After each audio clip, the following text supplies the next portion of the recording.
Muhammad Adlin Nasri bin Yusuf, yang berbahagia ibu-ibu, bapak-bapak, saudara-saudara, teman-teman muslimin muslimat yang dirahmati Allah. Insyaallah pada hari ini kita akan ada 2 sesi pengajian, yang mana sesi pertama akan disampaikan oleh Al-Fadil Ustaz Muhammad Adlin, ya, kitab yang bertajuk 40 hadis akhir zaman kini. InsyaAllah sambungan pada bulan sudah pun mukadimah tu rasanya tak habis, tapi insyaAllah Ustaz akan sambung pada yang sisi terdahulu, dan selepas itu insyaAllah Ustaz Uzair akan menyampaikan kuliah beliau dengan kitab yang bertajuk Anak Kunci Surga. Jadi untuk tidak membuang masa, marilah kita sama-sama untuk memperdengarkan kuliah sesi pertama ini yang akan disampaikan oleh Al-Fadil Ustaz.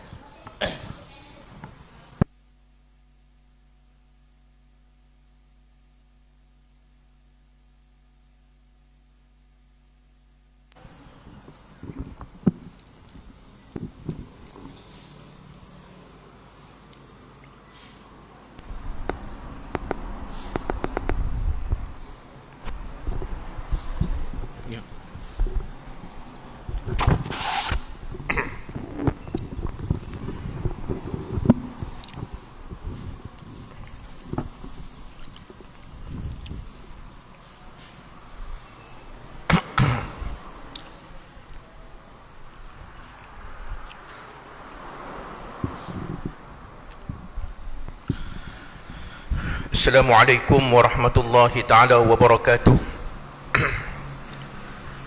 Ila hadratin Nabi Mustafa Rasulullah sallallahu alaihi wasallam wa ila kafatil anbiya'i wal mursalin wa sa'iris sahabati ajma'in wa bi jami'il muslimin wal muslimat wal mu'minin wal mu'minat min masyariqil ardi ila magharibiha, wa khususan ila ruhil musannif Al-Syaikh Abdul Aziz Al-Ghumari, anna Allah yu'li darajatihim fil jannah wa yanfa'una bi asrarihim wa anwarihim wa ulumihim fid din wad dunya wal akhirah, wa yaj'aluna min hizbihim wa yarzuquna mahabbatahum wa yatawaffana ala millatihim wa yahshuruna fi zumratihim fi khairin wa lutfin wa afiyatin bisirril Fatihah. أعوذ بالله من الشيطان الرجيم.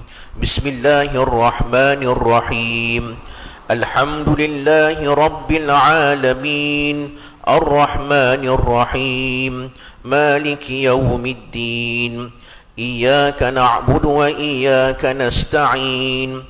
اهدنا الصراط المستقيم صراط الذين أنعمت عليهم غير المغضوب عليهم ولا الضالين آمين.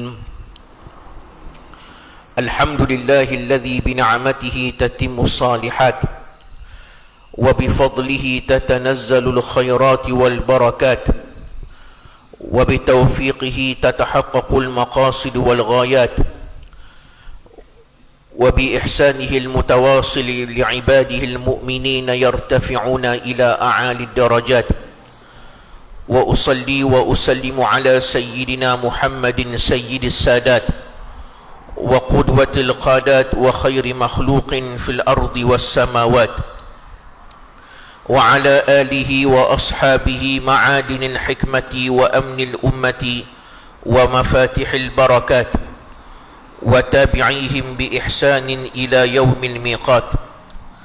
اللهم اخرجنا من ظلمات الوهم وأكرمنا بنور الفهم وافتح علينا بمعرفة العلم وسهل أخلاقنا بالحلم واجعلنا ممن يستمعون القول فيتبعون أحسنه.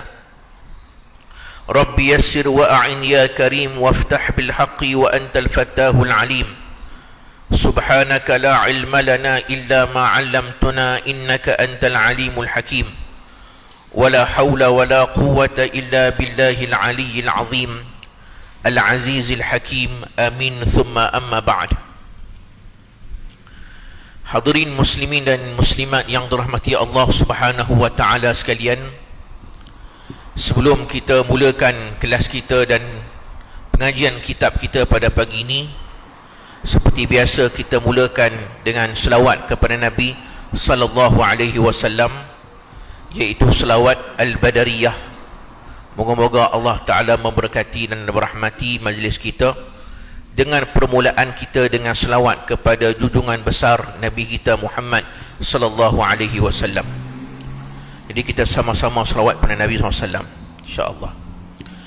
Inna Allah wa malaikatahu yusalluna 'alan nabi ya ayyuhalladzina amanu صلوا عليه وسلموا تسليما. صلاة الله سلام الله على طه رسول الله. صلاة الله سلام الله على ياسين حبيب الله. صلاة الله سلام الله على ياسين حبيب الله. صلاة الله سلام الله على طه رسول الله. صلاة الله سلام الله على ياسين حبيب الله. صلاة الله سلام الله على ياسين حبيب الله. توسلنا ببسم الله وبالهادي رسول الله وكل مجاهد لله بأهل البدر يا الله. وكل مجاهد لله بأهل البدر يا الله. صلاة الله سلام الله على طه رسول الله. صلاة الله سلام الله على ياسين حبيب الله. صلاة الله سلام الله على ياسين حبيب الله. إلهي سلم الأمة من الآفات والنقمة ومن هم ومن غمة بأهل البدر يا الله. ومن هم ومن غمة بأهل البدر يا الله. صلاة الله سلام الله على طه رسول الله. صلاة الله سلام الله على ياسين حبيب الله. صلاة الله على ياسين حبيب الله. إلهي نجنا واكشف جميع أذية واصرف مكائد العدا والطوف بأهل البدر يا الله مكائد العدا والطوف بأهل البدر يا الله صلاة الله سلام الله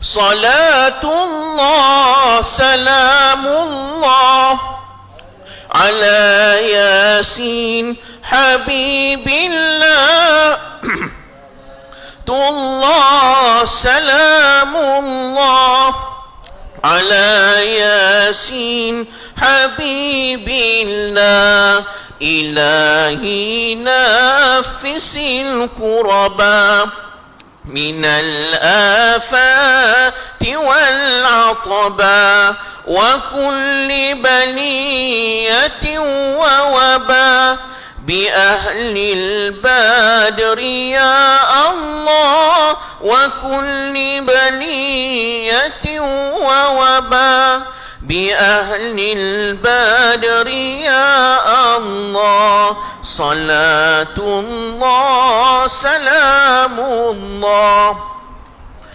طه رسول الله صلاة الله سلام الله على ياسين حبيب الله صلاة الله سلام الله على ياسين حبيب الله اللهم صل وسلم وزد وبارك عليه وعلى آله. Alhamdulillah, kita bersyukur pada Allah Subhanahu wa taala. Pada pagi ini kita sambung bacaan kita daripada kitab yang bertajuk Al-Arba'un Al-Aziziyah, 40 hadis karangan Al-Imam Abdul Aziz Muhammad Ibn Siddiq Al-Ghumari rahimahullahu taala, iaitu berkenaan fima akhbar bihin nabi min ahwalil waqti, berkenaan tentang hadis-hadis yang mengisahkan tentang hal ihwal waktu dan perihal di akhir zaman ini. Kita pada kelas yang lalu berhenti pada hadis, pada perbicaraan kita berhenti yang terakhir pada faedah yang ketiga, dan pada pagi ini kita masuk pada faedah yang keempat pada muka surat 11. Kita berhenti hari itu pada 14 bulan 11 2021. Kita sambung bacaan kita berkenaan tentang faedah yang keempat daripada pengajian 40 hadis Imam Nawawi ini. Bukan Imam Nawawi pula dah, 40 hadis Al-Ghumari ini, iaitu Abdul Aziz Al-Ghumari rahimahullahu ta'ala. Jadi faedah yang keempat ni dia nak kisahkan ataupun nak cerita tentang pada kita, iaitu tentang apa sebab Nabi SAW dia pilih ataupun Nabi sebut secara khusus bilangan 40, yang mana hadis yang lalu kita ada baca beberapa hadis yang mana Imam Nawawi pun sebut. Kalau kata nak izinkan saya baca daripada kitab 40 hadis Imam Nawawi, matan daripada kitab Imam Nawawi ini, Imam Nawawi sebut fadilat menghafal ataupun menguasai 40 hadis dalam apa jua bentuk hadis. Kita kalau hafal, baca, faham, nanti saya akan sebut pada tuan-tuan sama ada kena hafal ke. Dulu saya dah sebut pada tuan-tuan kitab yang berkenaan tentang hadis-hadis yang pendek-pendek. Hari ni pun lupa nak bawa kitab tu, tinggal di rumah, tinggal lagi. Keluar subuh tadi, mana dan kalut, bangun pun 5.30 kan, tak dan mandi 5.45, nak mengajak majlis tinggi, tak dan. Kitab yang saya mengajar aja pagi ni saya bawa. Jadi kitab tu, iaitu yang saya sebutkan kitab hadis yang pendek-pendek. Hadis paling pendek ringkas 2 perkataan je, ad-din an-nasihah kan, ad-dinun nasihah, agama tu nasihat, betul tak? 2 perkataan daripada ad-din an-nasihah, nasihat. Senang je. Hadis ni ada yang pendek-pendek, mudah-mudahnya. Al-'idatu dainun, janji itu satu hutang. kata Nabi, al-aidatu dainun. Ada seorang lelaki ni datang kat Nabi nak minta lah bantuan sikit, duit ke apa-apa bantuan lah, berapa ringgit boleh bagilah. Nabi kata, ma indi syai, apa pun tak ada kat aku ni RM1 pun tak ada. Nabi ni susah, bukan senang. Nabi bukan kerja, rezeki dia Allah yang bagi. Kalau time ada duit, ada orang bagi infak, Nabi bagilah. Time tak ada lah. Kita habaq tak ada sungguh.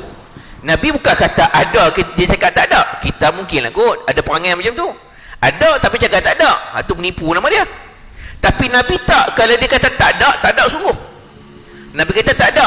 Dia kata kalau macam tu, hari-hari bila-bila kamu janjilah pada aku nak bagi. Oh, begitu pula dah. Tak boleh bagi sekarang, janjilah bila-bila nak bagi kat aku. Esok ke, lusa ke, bulan depan ke, minggu depan ke, kan? Letaklah hari tertentu, kamu janji pada aku, kamu nak bagi duit kat aku. Nabi kata, al-aidatu dainun. Kalau aku janji, serupa macam aku berhutang, aku kena tunaikan. Faham tak ni? Kalau kita berhutang, kita kena bayar. Sama dengan janji. Kalau dah janji, kita kena tunai. Tuan-tuan janji ke anak, kena tunai ke anak. Janji ke kawan, kena tunaikan pada kawan. Jangan mungkin janji, berdosa. Macam tak bayar hutang juga serupanya. Ringkaskan Nabi kata, al-aidatu dainun. Janji itu macam hutang, Nabi kata. Jadi hadis-hadis yang pendek-pendek ni kita boleh hafal. Tapi kalau tak mampu hafal yang pendek pun tak boleh nak hafal juga, payah mungkin bagi setengah orang. Maka kita akan tengok nanti perbincangannya. Tapi fadilat hafal 40 hadis ni kita sebut sebelum ni beberapa hadis. Cuma pengarang ni bawa satu hadis je. Saya baca pada tuan-tuan, yang mana kata Imam Nawawi diriwayatkan hadis ni daripada sahabat yang ramai. Daripada Ali bin Abi Talib, Abdullah bin Mas'ud, Mu'ad bin Jabal, Abi Darda, Sayyidina Abdullah bin Umar, Ibnu Abbas, An-Nabi Malik, Abu Hurairah, Abu Sa'id Al-Khudri. Ramai min turuqin kathiratin biriwayatin mutanawi'atin. Riwayat-riwayat ni banyak, bermacam-macam riwayat. Maksudnya hadis fadilat hafal 40 hadis ni banyak riwayat mai. Antara yang disebut riwayat, Imam Nawawi kata, salah satu di riwayat Nabi kata, man hafidha ala ummati 40 hadisan min amri diniha ba'athahu Allah ta'ala yaumal qiyamah fi zumratil fuqaha'i wal ulama. Ni dalam kitab tuan-tuan, saya baca lagi kitab 40 hadis Imam Nawawi. Kalau siapa yang ada, bolehlah tengok. Nabi kata, siapa-siapa yang menghafal, yang menguasai 40 hadis daripada urusan agamanya. Maksudnya siapa mana-mana umatku yang hafal, yang ingat, yang baca 40 hadis ni daripada urusan amri diniha, urusan agamanya, ba'athahu Allah ta'ala, Allah bangkitkan dia di hari kiamat kelak, di hari kiamat nanti, fi zumratil fuqaha'i wal ulama. Dia duduk sekali dengan kumpulan ulama dan fuqaha. Itu satu. Lafaz yang lain pula kata Imam Nawawi, ba'athahu Allah ta'ala faqihan aliman. Allah bangkitkan dia nanti ke akhirat seumpama seorang yang faqih dan alim. Kat dunia mungkin tak pandai, tak reti, bukan ustaz, bukan tok guru, bukan faqih. Tapi siapa yang menguasai 40 hadis, akhirat nanti Allah bangkitkan dia dalam keadaan dia seorang ulama faqih. Kalau maklum ni kira ustazah, kira ustazah, alimat belakang ni, alimah belakang. Yang depan saya semua tok guru, tapi hafal 40 hadis. Itu disebut dalam setengah riwayat. Ada setengah riwayat pula kata Imam Nawawi daripada riwayat Abu Darda, Nabi kata, wa kuntu lahu yaumal qiyamati syafi'an wa syahida. Allah baca 40 hadis, aku tu kata Nabi SAW akan di hari kiamat kelak akan menjadi syafaat buat dia dan menjadi saksi buat dia ke akhirat. Tuan-tuan baca 40 hadis, antara amalan yang boleh dapat syafaat Nabi, baca dan habiskan 40 hadis Imam Nawawi. Dan juga apa juga 40 hadis lah, bukan Imam Nawawi saja yang macam kita duk baca ni. Maka tuan-tuan layak mendapat syafaat Nabi ke akhirat. Susah tu nak dapat syafaat Nabi, tapi memadai dengan 40 hadis lebih lagi bagus. Lalu Nabi kata syahidah, Bukan aku syafaat je, aku menjadi saksi buatnya ke akhirat. Saksi apa? Saksi yang baik ya. Dia ni umatku, dia ni hafal Quran ya Allah, dia ni hafal hadis Nabi, dia ni aku sayang, dia ni aku cinta, dia selalu selawat ke aku, dia selalu baca Quran, selalu baca hadis, selalu datang mengaji. Maksud Nabi semua sebut kebaikan yang ada pada dia semasa dibuat kat dunia dulu. Nabi tolong jadi saksi buat kita. Nabi jadi saksi, tak ada siapa boleh challenge saksi Nabi SAW ni. Boleh tak? Bukan senang jadi saksi Nabi. Kemudian wa fi riwayatin, riwayat Ibnu Mas'ud pula, qila lahu, malaikat akan kata pada dia, ataupun setengah sebut Allah Taala sebut kat dia, udkhul min ayyi abwabil jannati syi'ta. Kata Nabi SAW, siapa hafal 40 hadis fadilat lain pula, Allah Ta'ala akan sebut kat kita, malaikat akan kata kat kita, masuklah kamu mana-mana pintu syurga yang depan mata kamu ni, masuklah mana-mana nak masuk. Allah, untung ni kira banyak ni fadilat rupanya ni, masuk mana-mana nak masuk. Wa fi riwayat Ibnu Umar, riwayat daripada Allah bin Umar pula sebut, kutiba fi zumratil ulama wa husyira fi zumratil fuqaha. Dia ni ditulis namanya tu dalam kumpulan ulama walaupun dia bukan ulama. Nampak tak? Ngaji 40 hadis dia bukan ulama, tapi ke akhirat Allah letak dia dalam grup kumpulan jemaah ulama ni, duduk sekali. Tuan-tuan. Kemudian wa husyira fi zumrati syuhada, dan dia juga dikumpulkan juga dalam kumpulan para orang yang telah mati syahid. Syuhada ni yang mati syahid. Kita tak mati syahid tapi duduk di kalangan orang mati syahid. Ya Rabbi ya Karim. Banyak. Faham tak? Okey. Kata Imam Nawawi, wattafaqal huffadhu ala annahu hadisun dhaif wa in kathurat turuquh. Kata Imam Nawawi, semua ulama kata hadis ni semuanya dhaif, walaupun dhaif tetapi kita boleh pakai dalam bab fadailul a'mal. Ini kata Imam Nawawi rahimahullah. Sekalipun banyak tarik dan jalan ni, tapi hadis dhaif. Tapi ala kulli hal, yang kita nak baca ni, kenapa semua ni fadilat-fadilat ni Nabi sebut 40 hadis, 40 hadisan, 40. Apa sebab, apa rahsia di sebalik 40 tu? Dalam banyak-banyak nombor dan bilangan, kenapa Allah ataupun Nabi SAW pilih 40? Kenapa tak 30? Kenapa tak 50? Ini yang dibincangkan pada muka surat sebelah ni. Baik, kata pengarang kitab, qala al-musannif rahimahullahu ta'ala wa nafa'ana bihi wa bi'ulumi masyayikhina fid darain amin. Kata pengarang, berkata An-Nabrawi radhiyallahu anhu rahimahullahu ta'ala dalam syarah Al-Arba'in An-Nawawiyah. Ni bukan Nawawi nah, Nabrawi. Nama betul dia Nabrawi. Ni adalah orang ulama yang mensyarahkan kitab hadis 40 Imam Nawawi, iaitu Al-Imam An-Nabrawi rahimahullahu ta'ala. Baik, Imam An-Nabrawi dalam kitab syarah Arba'in dia kata apa? Baik, saya baca saya baca matan Arab dulu, nak tengok tally tak dengan terjemahan. Inna mashturita, ni dalam matan Arab ya, matan Arab dia.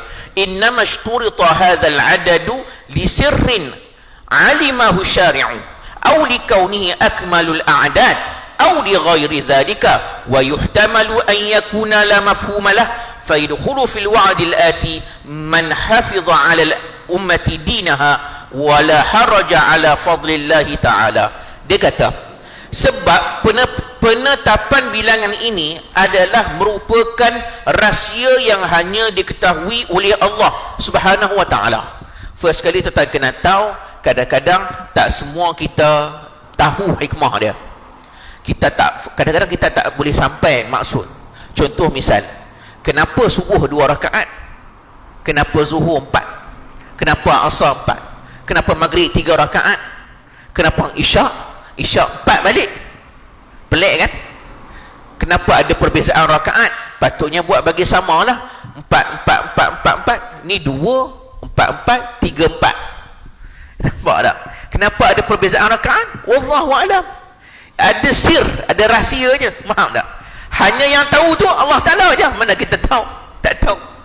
Kenapa bila kita buka Quran, di awal Quran dia ada sebut perkataan Alif lam mim kaf ha ya ain sad ha mim yasin alif lam ra. Faham tak? Pasal apa dia ada huruf kataan tu? Alif lam ra, alif lam mim kaf ha ya ain sad. Apa benda tu? Kalau ayat biasa kita faham lah kan. Yang ni perkataan sahaja, yang tak bawa maksud apa-apa. Ada maksud tak? Hanya yang tahu tu Allah Ta'ala saja. Kalau kita buka tafsir yang paling kecil jalan lain, dia akan sebut wallahu ta'ala a'lamu bimuradih. Allah Ta'ala saja yang tahu maksud dan juga pengertian alif lam mim tu. Kita tak tahu apa benda maksud dia. Kita duk cari juga. Ramailah ulama duk reka ni. Bukan ulama reka, mereka tak reka, mereka cuba ijtihad cari hikmah. Tengoklah duk selak. Duk tengok, duk tafsirkan macam mana nak tafsirkan alif lam mim tu apa maksud. Tetapi semuanya tidak ada membawa sebarang hujah yang kuat. Tak ada hujah. Hanya yang tahu tu Allah Ta'ala saja. Tak boleh nak buat apa. Pada ayat Quran lah tu. Ayat Quran, dia sebahagian pada ayat Quran. Tapi kita tak faham kenapa alif lam mim. Alif tu mewakili apa? Lam tu apa? Mim tu apa? Ke alam? Alam tu apa? Adakah tidak? Macam mana nak? Tak juga. Jadi maksudnya tak ada makna apa-apa. Adakah tak ada makna? Pun tidak juga. Sebab para ulama kata Quran ni turun nak bagi kita makna. Faham tak? Quran turun nak bagi kita faham. Kalau Quran turun kita baca tak faham, itu bukan ayat Quran. Bila kita baca Quran tapi tak faham, itu bukan. Tibyanan likulli syai'in. Allah Ta'ala kata Quran itu turun tibyanan likulli syai'in, memberi penjelasan pada semua perkara. Penjelasan tu maksud dia Quran ni menjelaskan. Maksudnya fahamlah. Kalau alif lam mim kita kata tak ada makna, maksudnya Allah cakap kosong lah. Tak boleh juga. Jadi macam mana nak tahu? Maka ulama kata simpul, pertama yang tahu hanya Allah, maksud dia. Yang kedua apa dia? Yang kedua nak menunjukkan bahawa lemahnya ilmu kita. Alif lam mim tu pun kita tak dapat nak rungkai maksud dia. Walaupun ada maksud. Tapi alif lam mim tu maksud dia apa? Tak tahu. Duk rungkai sampai la ni tak jumpa lagi. Mana yang tepat, mana yang betul. Betul tak? Jadi macam tu juga bila Nabi kata 40 hadis. Kenapa 40? Faham tak tahu. Kita boleh tahu tak? Tak tahu apa sebab 40. Apa rahsianya 40 tu? Sebalik 40 tu apa sebab? Kenapa tak 30? Kenapa tak 50? Hanya yang tahu syariat saja. Syariat tu Allah Ta'ala dan Nabi je tahu. Ada sebab dia. Contoh saya bagi misal kat tuan-tuan. Sebelum ni saya dah sebut dalam kuliah, dalam ceramah. Saya nak sebut lama dah. Tapi dia baru nak terkeluar lah, baru keluar lah ni. Saya tahu tuan-tuan ni duk berzikir, duk berdoa macam-macam, doa berzikir, doa amal hari-hari kan. Tapi adalah kadang-kadang tu saya terpaksa tegur. Cara kita berzikir ni kadang-kadang tak tepat ikut yang Nabi suruh, yang Nabi buat. Kita sayang kat Nabi, cinta kat Nabi, nak ikut sunnah Nabi. Tapi Nabi buat, kita tak ikut peraturan dia. Saya bagi misal contoh. Dia dizikir ataupun ni amalan yang Nabi ajar ni, dia terbahagi pada dua.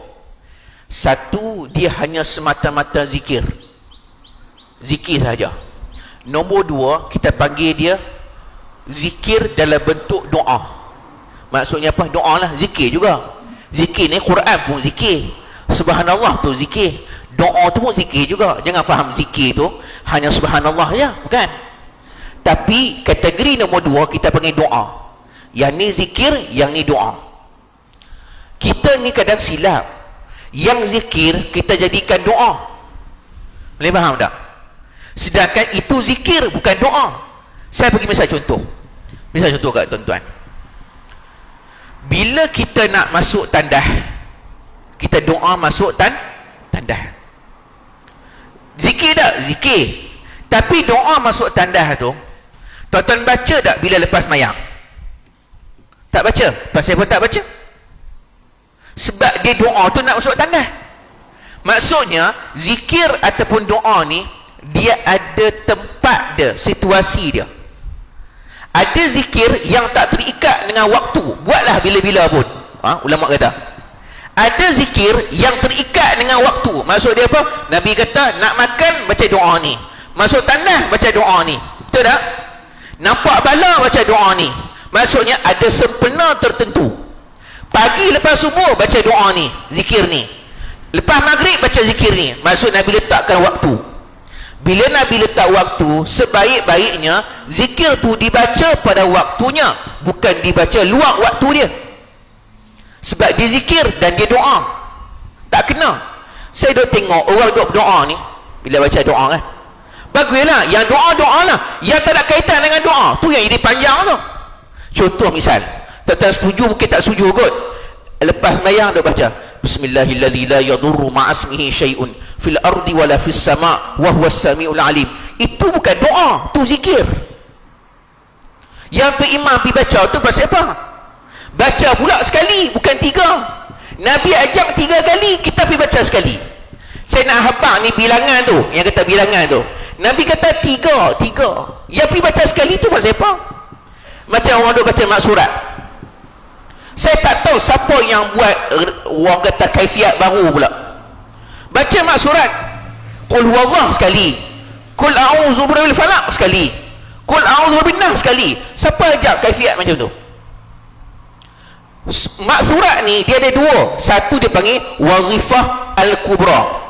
Wazifah kubra ni yang jadi besar, panjang. Kalau nak habis tu lebih kurang setengah jam juga lah, 20 minit setengah jam. Memang ramai tak buat, saya tahu. Semua orang tak pernah buat pun wazifah kubra. Kadang-kadang tak amal pun. Yang duk ada hari ni, yang duk jual, yang duk baca ni, kita panggil dia wazifah as-sughra. Ini Imam Hasan al-Banna ajak. Wazifah as-sughra ni dah diringkaskan daripada kubra tu, dipotong, dia ambil daripada kubra ni, dipotong, ringkaskan yang zikir penting-penting saja. Yang kita duk baca tu, wazifah as-sughra tu, itu pun dia baca ada aturannya. Kalau 3 sebenarnya yang menulis tu, mak surat tu sebenarnya bukan dia yang letak 3 tu. Yang 3 tu Nabi yang ajak.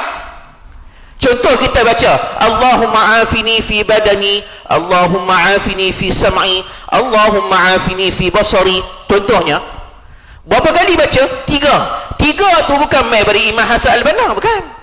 3 tu datang daripada Nabi. Semua zikir dalam tu, semua zikir pagi dan petang yang Nabi ajak dalam hadis. Tuan-tuan, Nabi suruh baca 3, tetapi baca 1. Apa fadilat yang tuan dapat? Tak dapat apa. Itu yang saya nak sebut tu. Faham tak? Maksudnya ulama sebut, mana-mana zikir yang Nabi letakkan bilangan yang tertentu, kalau nak dapat fadilat dia yang khusus yang Nabi sebut tu, mesti baca dengan bilangan tersebut. Boleh tak? Start pada hari baca apa yang Nabi suruh tu. Tu sebab zikir kena mengaji, kena tadah dengan guru, kena talaqi, kena ada sanad perjalanan tu. Sanad, orang kata Ustaz saya berzikir kalau tak ada sanad tak apa. Tak apa, tapi biar bagi betul yang Nabi ajak tu. Para ulama suruh kita ambil sanad dalam zikir, doa, amalan, tujuannya supaya tok guru ni perbetul kita punya zikir, ajak kaifiat yang betul yang Nabi ajak. Itu tujuan sanad. Kalau tuan-tuan dah betul dah, tak payah ambil sanad pun tak apa. Tapi masalahnya kalau tak ambil sanad, dia baca ikut suka. Bismillahirrahmanirrahim baca sekali, patut 3 kali. Nabi kata, hadis Sayyidina Uthman, Nabi kata siapa yang baca Bismillahilladzi la yadurru ma'asmihi syai'un fil ardi wala fis sama'i wa huwas samiul alim 3 kali, 3 marratin. Nabi habaq 3. Waktu bila? Lepas subuh, pagi dan petang. Petang tu start pada lepas asar sampai maghrib. Lepas asar sampai maghrib baca. Nabi kata lam yadurruhu syai', tak ada sesuatu pun yang boleh memudaratkan diri dia. Tapi 3 lah. Ada seorang sahabat Nabi, dia mai kat Nabi, dia mengadu, ya Rasulullah, aku kena sengat dengan kalajengking semalam. Nabi kata, kalau kamu baca doa ni semalam, kamu takkan disengat oleh kalajengking. Apa dia ya Rasulullah? Baca ni setiap pagi dan petang 3 kali. A'udzu bikalimatillahi tammati min syarri ma khalaq. 3 kali Nabi kata. Salasa marratin. Tuan-tuan tak percaya, buka kitab azkar Imam Nawawi. Kitab azkar, tuan-tuan ni antara kitab yang wajib beli. Tuan-tuan tak ada ustaz mengajar pun kena beli. Pergi carilah kedai kat Bagan Serai tu. Tanya dia, kitab azkar Imam Nawawi. Ada terjemahan dia. Tebal sikit tapi bagus. Dalam tu komplit semua, cantik dah. Yang zikir pada Nabi ni dah ada semua dalam tu. Baca ya, tinggal nak amal ya. Kitab azkar Imam Nawawi ni. Satu bab dalam kitab azkar ni Imam Nawawi sebut zikir azkarun fil masai fi sabahi wal masa. Zikir pagi dan petang. Imam Nawawi bawa hadis semuanya. Dalil tu, contoh maksurat yang kita dah baca tu, semua dalil dalam maksurat tu semua dalam tu. Bismillahirrahmanirrahim ada. Baca 3 qul, 3 pun ada dalam tu. Nabi habang kalau waktu pagi dan petang bacalah qul huwallah 3 kali, al-falaq 3 kali, an-nas 3, bukan sekali. Faham tak? Nabi sebut bilangan tu 3 kali kena baca, baru dapat fadilat penuh. Kenapa 3? Wallahu alam, Nabi yang tahu. Ada rahsia tu. Tu dalam kitab ni dia kata merupakan rahsia sirrun yang hanya yang tahu yang bawa syariat tu saja. Nabi tu saja yang tahu pasal apa 3. Tapi kita buat yang 3 tu mesti ada sebab. Nabi kata kat sahabat, kalau kamu baca a'udzu bikalimatillahi tammati min syarri ma khalaq 3 kali, kamu tak akan diganggu oleh mana-mana binatang. Faham tak? Binatang, makhluk, jin, semua tak akan boleh sakitkan kamu dengan baca a'udzu bikalimatillahi tammat min syarri ma khalaq 3 kali. 3 kali. Itu ada dalam satu cerita seorang perempuan ni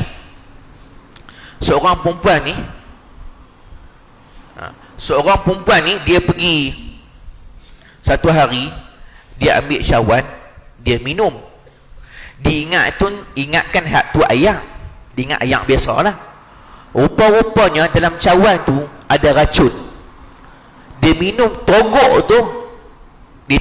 Dia langgah atau langgah. Orang Tara panggil langgah.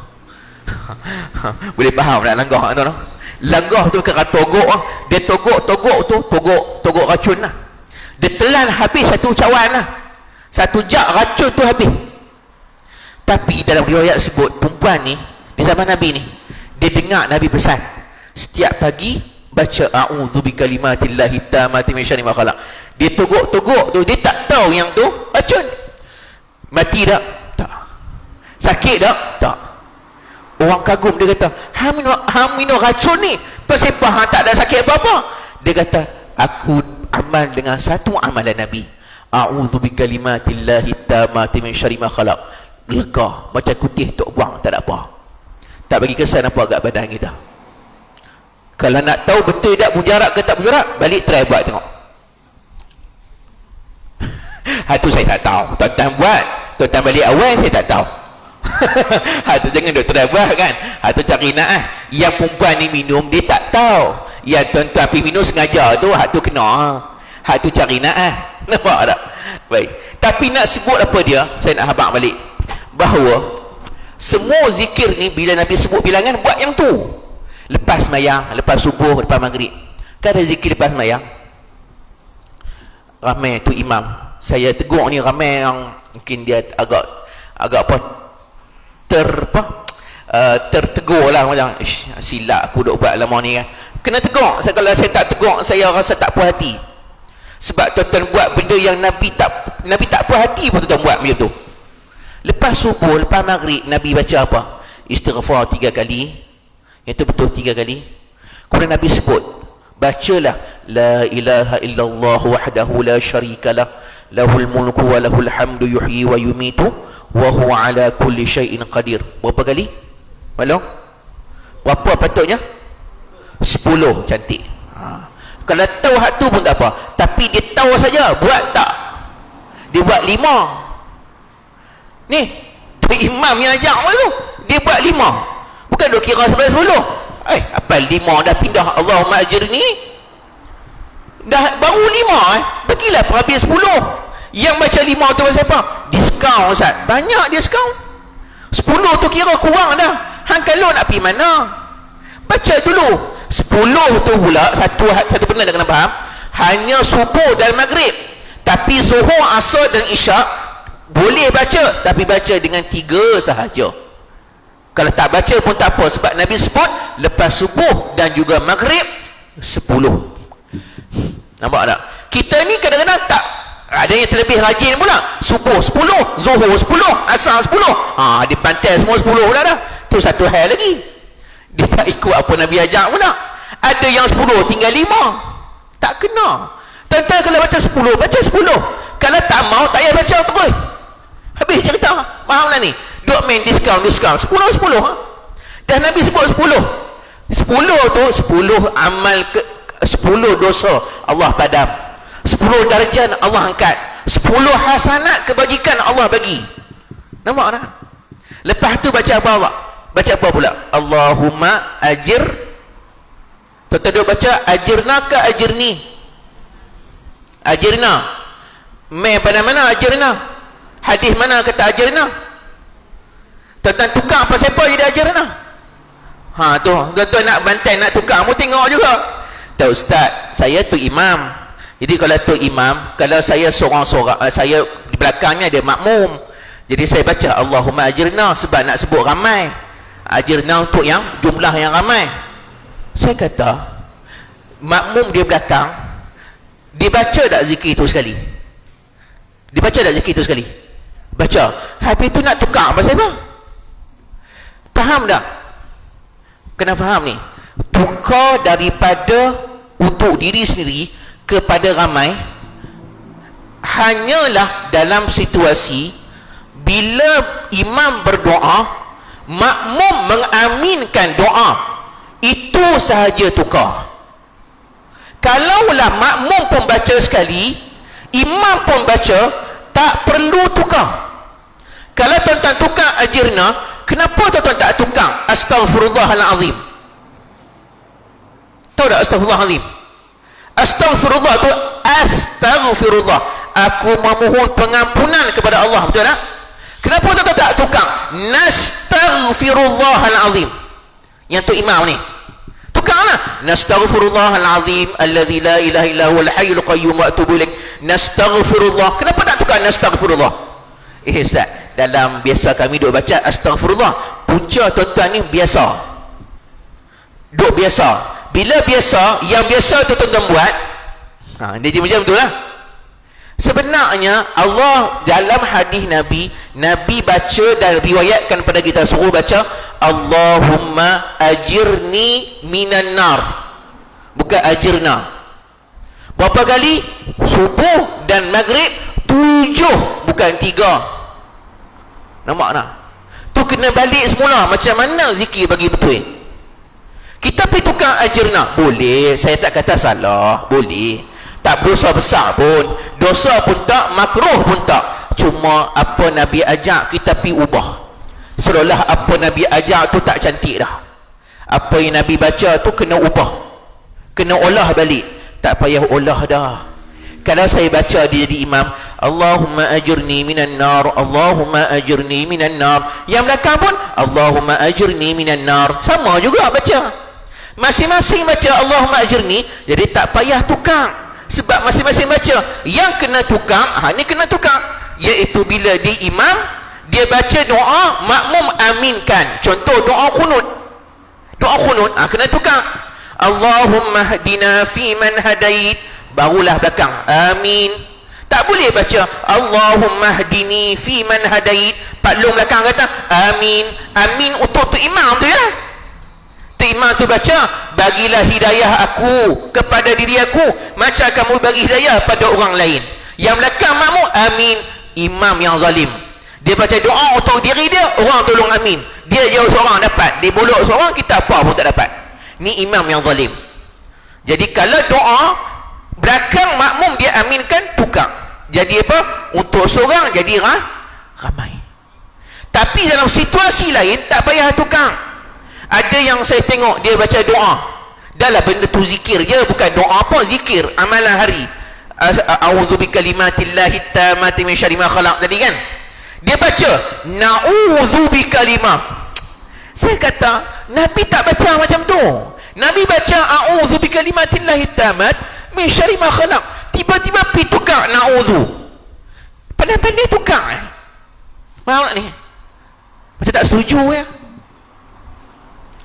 kan? Ada, saya nak habaq ke tuan-tuan, ada benda yang kita boleh tukar, ada tak perlu tukar. Ada benda yang kita kekalkan, apa Nabi baca kita kekalkan, tak perlu kita tukar.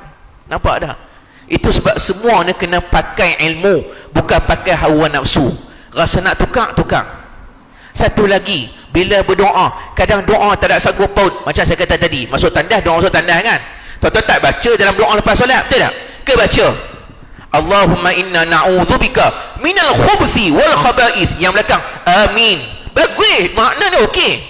Sambung pula Allahumma barik lana, lepas buang baca barik lana pula dah, fima razaqtana wa qina azabannar. Makna okey, tuan-tuan baca lepas sembahyang apa okey. Cuma pasal apa tuan-tuan tak baca? Sebab tuan-tuan tahu doa tu ada waktu dia. Betul tak? Ada waktu dia. Tuan-tuan tak baca lepas sembahyang, lepas maghrib Allahumma laka sumna wa bika amanna, tak baca. Nampak tak ada tempat dia. Allahumma jannibna syaitan wa jannibi syaitan bima razaqtana. Pernah dengar doa tu? Alah, buat baik pula dah. Nampak tak kan? Bisa dengar tak doa tu? Yang muda-muda senyap, dia pun tak tahu. Nampak tak? Hak ni doa khusus saja. Ni faham tak? Jadi nak sebut, boleh tak baca doa tu? Boleh, tapi tengok waktu lah. Ada dia ni lepas mayang dia baca doa. Doa tu doa tengok balak, supaya balak yang dia nampak tu tak kena kat dia. Ya, doa tu dia pergi baca lepas mayang, kena tak? Tak kena. Doa tolak balak ada doa dia.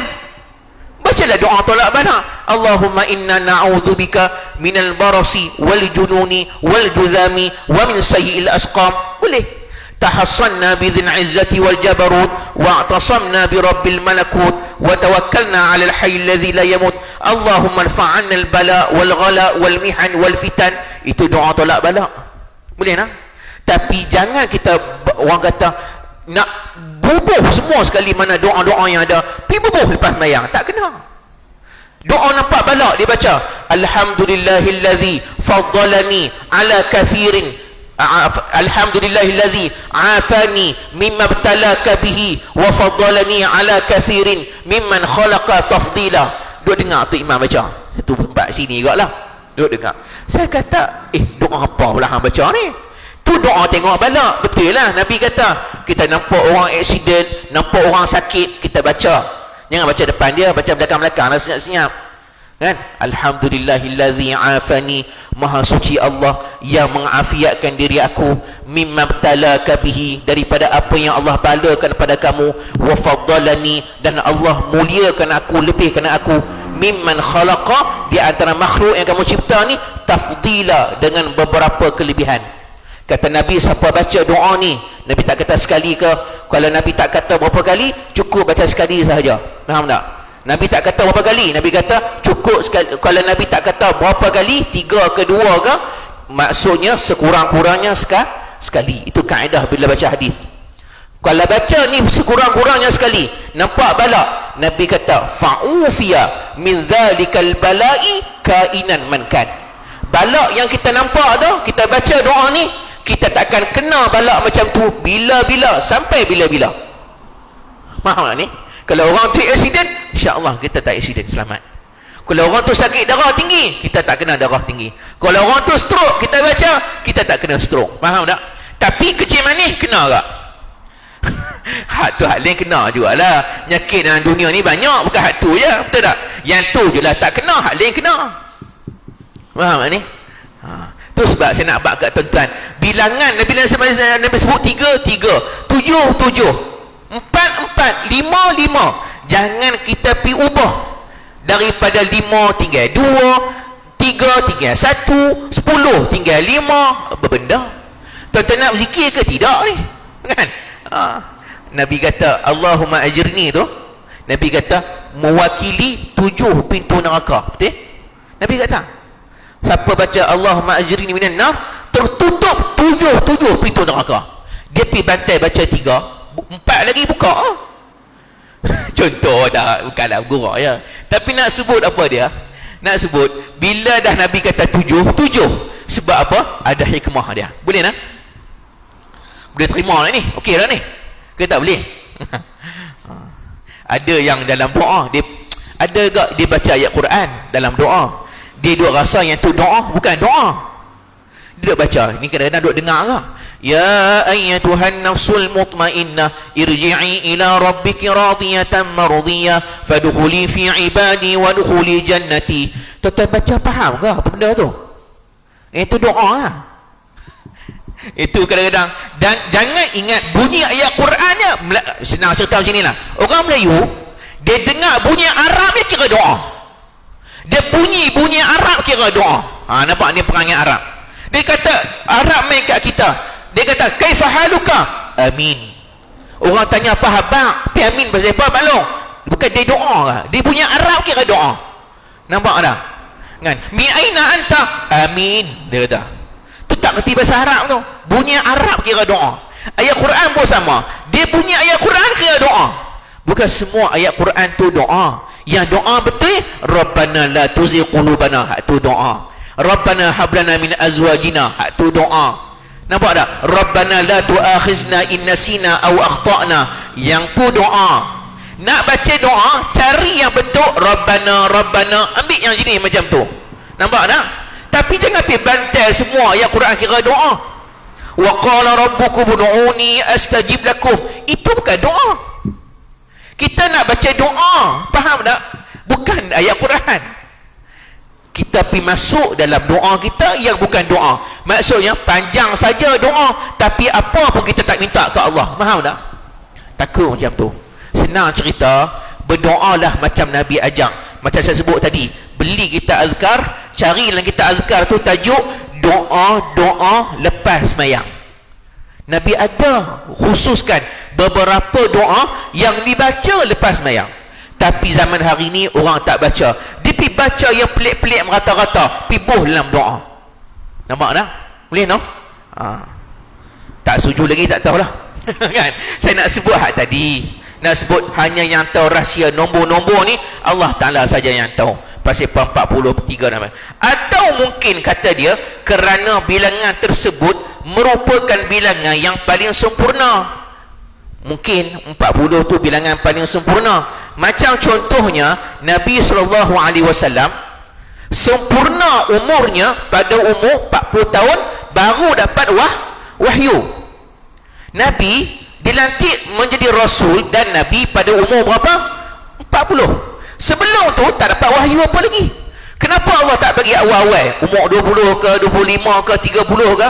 Sebab belum sempurna. Bilangan 40 bilangan sempurna. Bahkan saya terbaca dalam kitab disebut 40 ni, umur 40 tahun adalah umur Nabi-Nabi sebelum Rasulullah menjadi Nabi dan Rasul. Nabi dulu pun sama. Start Nabi Adam 40 baru jadi Rasul Nabi. Nabi Nuh umur 40 baru start jadi Nabi dan Rasul. Nampak tak? Nabi Lut 40 baru Nabi jadi Nabi dan Rasul. Contoh Nabi Daud. Pernah dengar Nabi Daud? Nabi Daud dia menyertai peperangan Talut dan Jalut. Tahu kan perang Talut dan Jalut? Dia berada di kumpulan tentera Talut. Talut ni Allah Ta'ala lantik dia jadi panglima tentera. Kenapa Allah tak lantik Nabi Daud? Sebab dia belum mencapai umur 40 tahun. Jadi Allah lantik orang lain. Tu sebab kadang-kadang kita nampak orang tu layak tapi tak sebenarnya layak. Ada orang lebih berkemampuan daripada dia. Contohnya dia ustaz. Ustaz tak semesti jadi ketua kampung. Ketua kampung ni nak orang pandai bertadbir, pandai urus, pandai macam-macam lah ya. Tapi bukan semesti tu ketua kampung tu ustaz. Macam tu lah. Nabi Daud dalam tentera Talut tu, Nabi Daud ada. Kenapa Allah tak lantik Nabi Daud jadi panglima tentera? Sebab dia tak cukup 40. Jadi Talut ni jadi ketua. Dia pun lawan Jalut, kalah. Siapa yang pancung Jalut? Yang pancung kepala Jalut siapa dia? Musuh Bani Israel ni. Yang pancung kepala Jalut adalah Nabi Daud. Bila pancung kepala Jalut, lepas peristiwa peperangan tu, kebetulan dia pancung kepala Jalut, cukup umur Nabi Daud 40 tahun. Lalu Allah lantik Nabi Daud menjadi rasul dan menjadi raja dalam masa yang sama. Sebelum tu Nabi Daud ni keturunan Bani Israel. Sebelum tu semua keturunan Bani Israel, Nabi Yaqub, kalau keturunan tu nabi je. Kalau keturunan tu raja je semua. Nampak tak? Tapi bila sampai dekat turn Nabi Daud bolok dua-dua. Nabi Daud raja, Nabi Daud juga adalah nabi. Sebelum tu tak ada pemisahan. Raja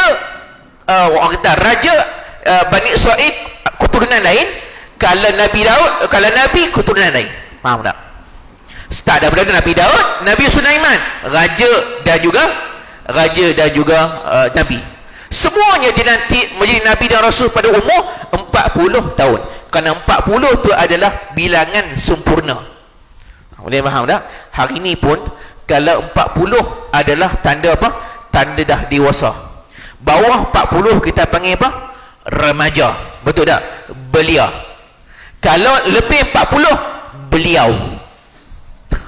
Itu jelah. Jadi macam hari ni kan, undang-undang di Malaysia pun semua bila umur 40 ke atas tak bolehlah pegang jawatan dalam belia.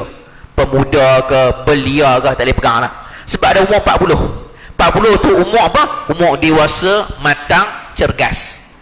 Faham tak? Saya ada mengajar kejap lagi dalam pukul 12 di Kemunting Istimak pengajian kitab. Ada 4 orang ustaz mengajar. Kalau tuan-tuan baru dua tu pun tak larat daripada dia kata lah. Kata dua pun kata tak larat. Dua. Ni 4 orang tu guru. Daripada pukul 8.30 sampai pukul 1 tengah hari mengaji kitab. Dalam kitab tu yang saya mengajar kitab Aqidatun Najin. Kitab Aqidatun Najin ni adalah terjemahan syarahan terhadap kitab matan yang terkenal, matan akidah yang terkenal. Nama matan akidah tu Ummul Barahin ataupun matan Imam Sanusi. Imam Sanusi dalam riwayat sebut dia mengarang sebuah kitab akidah yang pertama pada umur dia 19 tahun. Ada kata 17 tahun, bukan 19, 17 tahun. Tapi sebab umur dia muda, tok guru dia kata, hang simpan kitab ni, hang sorok. Nanti kalau orang tengok, orang dengki. Sebab hang baru umur 17. Baru 17 dah karang kitab akidah yang power ni, yang hebat macam ni. Dah memang sama taraf matang dengan orang-orang yang alim-alim umur 40-50 ni. Hang simpan dulu. Nanti hang capai umur 40 baru hang keluar balik buku kitab ni. Ha tak? Tok guru dia pesan umur 40 ke atas baru hang keluarkan kitab ni bagi dan mengajak pada orang lain. Tapi sebelum 40 jangan mengajak, tok guru dia kata. Pasal apa tuan-tuan? Sebab manusia ni bila dah muda sangat orang akan pandang rendah. Alah 19 tahun 17 reti apa? Dia tahu apa? Aku makan garam dulu. Faham tak? Orang kita ni dia tengok umur, dia bukan dia tengok ilmu. Ustaz yang mengajar dia tak tengok ilmu ustaz, dia tengok umur dia. Ustaz umur berapa? Umur 25. Tak boleh ngajar 25 tak boleh Dia umur sampai dekat 70 pun bab taharah pun tak erti. Nampak tak? Walaupun umur 70 taharah tak erti lagi. Hadis tak erti baca. Quran lintang bukan. Faham tak? Tapi sebab manusia waktu zaman ni dia tengok umur. Bila 40 dia tak matang dia kata tak sempurna lagi. Umur dia bukan ukuran. Imam Asy-Syafi'i radhiyallahu anhu, guru dia Muslim bin Khalid Az-Zinji, mufti di Mekah pada waktu itu, guru Imam Syafi'i. Bila satu hari guru dia kata, "Ya Aba Abdillah, aftin nas faqad ana 'alaika an tufti." Kata Muslim bin Khalid Az-Zinji, dia kata, "Wahai Abu Abdillah, keluarlah fatwa pada manusia. Keluarlah. Sampai dah masa kamu nak keluarkan fatwa. Hari ini kamu dah layak untuk keluarkan fatwa." Kata Imam Ahmad bin Hanbal, anak murid Imam Syafi'i, dia kata waktu tu umur Imam Syafi'i berapa? 15 tahun. Dia boleh bawa keluar fatwa, boleh jadi mufti umur dia 15 tahun. Anak tuan-tuan 15 buat apa lah ni? Bully lagi kan? Bully budak lagi kan? Tu yang bully kat MRSM tu. 6 orang kena buang. Dia lah tu.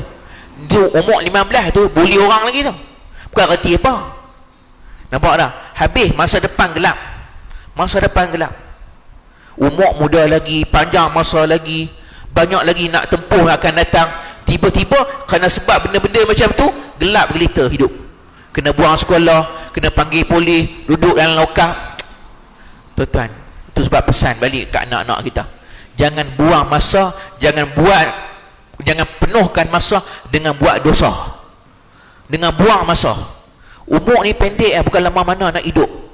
Tuan-tuan, saya kalau ingat balik zaman dulu, saya nak kembalikan balik zaman saya duduk kat pondok, nak duduk mengaji puluh-puluh tahun, baru puas hati. Duk teringat balik masa lama, rasa rugi, rasa malang, rasa macam, ya Allah, banyaklah masa aku terbuang.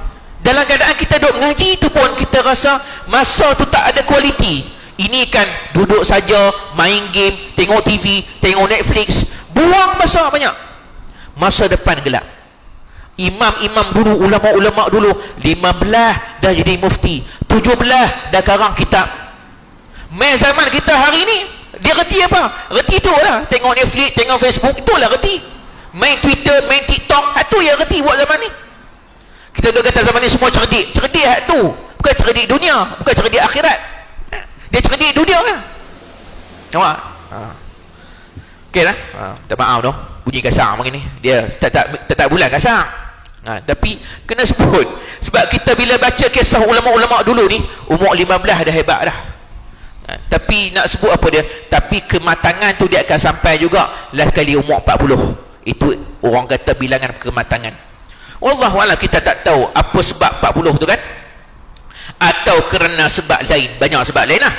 Terdapat juga pendapat bahawa bilangan itu sebenarnya tidak membawa apa-apa makna. Ada yang kata la mafhumalah, dia tidak ada mafhum, tidak ada kefahaman. Maksud dia la, tidak ada makna. Maksud macam ni, tuan-tuan biasa dengar lah hadis ni. Biasa dengar lah hadis ni. Hadis ni Nabi kata, iftaraqatil yahudu ala 71 firqah kulluhum finnar illa wahidah. Nabi kata Yahudi berpecah kepada 71 puak. Semua 71 puak ni masuk neraka, kecuali satu puak saja yang masuk syurga.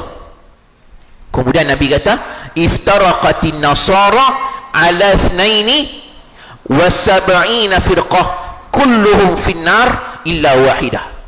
Dan Nasrani pula berpecah kepada 73 puak. 72 silap. 72 puak, satu masuk syurga, baki semua masuk neraka. Okey.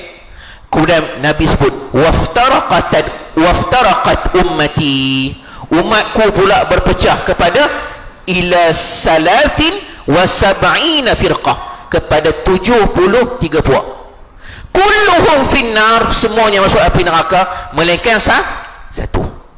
Siapa yang satu tu? Kata Nabi. Sahabat tanya, yang satu tu ma ana alaihi wa ashabi. Yang satu yang selamat tu yang mengikut jalan dan jejak langkah aku dan mengikut segala sahabat-sahabat aku. Ikut pedang Islam sungguh-sungguh, dialah satu puak yang selamat tu. Lawan ajaran aku, tak ikut ajaran aku, dialah yang akan masuk antara 72 puak yang baki lagi tu. Ulama dia bagi persoalan, 73 puak berpecah, umat Nabi Muhammad berpecah 73. Hakikat realiti hari ni 73 ke lebih 73? Yang pecah hari ni berpecah 73 ke lebih lagi? Tuan-tuan jawab. 73 ke lebih lagi 73? Lebih kan? Betul tak? Kalau tuan-tuan nak kira umat Nabi Muhammad ni yang pecah agama lain, yang dalam Islam ni pun ada Syiah, ada Wahabi, ada Murji'ah, macam-macam pecah ni. Tuan-tuan tambah sampai dah 73, sampai bahkan lebih. Mai pula ajaran apa Nabi Kaha, ajaran mimpi apa, masyitah, macam-macam ni. Semua tu masuk sekali lah tu 73. Tapi kenapa Nabi sebut 73 sedangkan realiti kita umat hari ni yang berpecah banyak? Tetapi pergi dekat ni Indon, lagi pelik-pelik. Ajaran mereka lagi pelik-pelik. Masuk kat Surabaya ajaran lain, masuk dekat sini Sumatera lain pula ajaran. Mereka sendiri ulama ada pecah belah. Yang ni pula Nadwah Ulama, yang ni pula Majlis Ulama Indonesia. Macam hak ni kata esok raya, hak ni kata lusa raya. Faham tak? Pening pala duk bergaduh ni 73 ni. Faham tak ni? Jadi kalau tambah Malaysia pun lebih 73, tambah Indon, tambah Mesir, tak tahu nak tahu berapa, lebih 73. Jadi itulah ulama ada yang berpendapat bahawa 73 la mafhumalah, dia tak bawa makna apa-apa. 73 bawa makna, tapi maknanya adalah maksud dia sebalik 73 tu banyak. Faham tak ni? Banyak. Maksudnya apa? Umatku berpecah dengan 73, yakni banyak berlaku perpecahan, bukan 73 saja. Faham tak ni? Kalau kita mengaji hadis ya, memang kita akan jumpa benda-benda macam tu. Contoh misal, bukti lagi dalam ayat Quran, Allah Ta'ala kata apa? Allah Ta'ala kata apa? Allahumma salli alaihi wa aw la tastaghfir lahum lan yaghfirallahu lahum. Yang ni ayat daripada, saya tak ingat ayat, lupa. Sekejap saya baca, saya cari dulu ya. Okey, surah At-Taubah ayat 80. Surah At-Taubah ayat 80. Allah Ta'ala kata istaghfir lahum. Allah Ta'ala kata kat Nabi Muhammad, istaghfir lahum. Ni cerita ni pasal orang munafik. Keliling Nabi ni banyak orang munafik yang rapat dengan Nabi, buat baik dengan Nabi kan. Nabi tahu siapa munafik tu. Allah Ta'ala pun habaq kat Nabi, hati-hati dia ni munafik ni. Tapi dia tak tahu yang Nabi tahu dia tu munafik. Faham tak ni? Sahabat lain pun tak tahu, hanya Nabi dan Huzaifah Al-Yaman saja yang tahu nama-nama munafik tu. Jadi Allah Nabi ni, dia ni penyayang dekat umat dia. Bila Allah Ta'ala habaq kat Nabi, yang main tadi Muhammad, jaga-jaga. Dia tadi buat bahan makanan, buat bahan lauk, dia ada kat kamu, hati-hati, dia tu munafik tu. Dia boleh khianat belah-belah dalam, dia boleh khianat daripada dalam umat Islam. Nabi ni dengan belah kasihan, ya Allah, boleh tak aku minta ampun untuk dia? Dia tu tersilap kot, aku tak boleh nak kata lah dia tu munafik, takut juga, tapi aku harap dia ikut aku, betul-betul jujur ikut ajaran Islam. Lalu Allah Ta'ala sebut dalam ayat ni, Muhammad, istaghfir lahum. Wahai Muhammad, kalau kamu minta ampun kepada mereka, yakni orang munafik. Munafik ni kira kapiak, betul tak? Kapiak Allah ampun tak dosa? Dosa kapiak boleh terampun tak? Tak boleh kan? Tak boleh kan? Buatlah kuat mana pun. Allah Ta'ala kata, innallaha la yaghfiru an yushraka bih. Innallaha la yaghfiru an yushraka bih wa yaghfiru ma duna dzalika liman yasha. Allah tak ampun dosa syirik, tapi yang lain semua Allah ampun. Tak apalah. Jadi dia kata, Allah Ta'ala kata, Muhammad, kalau kamu minta ampun kat mereka ni, orang munafik ni, aw la tastaghfir lahum, atau kamu tak minta ampun kat mereka. In tastaghfir lahum, dan kalau sekiranya kamu minta ampun buat mereka, katalah kamu minta juga pada aku untuk aku ampunkan dosa orang munafik ni 70 marrah, 70 kali. Faham tak ni? Allah Ta'ala kata falan yaghfirallahu lahum, sampai bila-bila Allah tidak akan ampunkan dosa orang munafik ni. Faham tak? Tuan-tuan perhati ayat ni. Ayat ni Allah Ta'ala kata, Muhammad, kalau kamu nak minta ampun kepada mereka sekalipun 70 kali, aku tak akan ampunkan dosa mereka. Allah Ta'ala sebut 70, betul? Kalau macam tu ustaz, kalau macam tu 70 kita Nabi minta ampun, Allah tak ampun, cuba kita minta 71, 72, koklah Allah ampun. Takkannya 73, takkan 80 pun tak Allah tak ampun. Faham tak? Kalau tak ampun berapa ratus ribu kali pun Allah tak akan ampun, betul tak? Tapi kenapa Allah Ta'ala sebut 70 marrah, 70? Sebab sebab nak tunjuk banyak. Faham tak ni? 70 tu la mafhumalah, tak tak memberi apa-apa maksud. Maksud tu maksudnya, maksud dia hanya nak menyebut banyaknya. Kamu minta ampun kat mereka ni walaupun sebanyak 70 kali. Faham tak ni? Nak sebut banyaknya tu kan? Aku takkan ampunkan dosa mereka. Macam kita habang kat anak kita lah kan, hang minta ke abah 100 kali pun abah takkan bagi. Contoh kita kata kat anak kita minta sampai 101 kali, bagi tak? Tak bagi juga. Nak sebut takkan bagi tu kira nak sebut 100 kali pun takkan bagi. Faham tak ni? 100 tu bukan 100 bilangan tu. Boleh faham tak? Jadi itu yang disebut oleh para ulama. 40 tu tak bawa makna apa-apa, membawa makna banyak sahaja. Baik.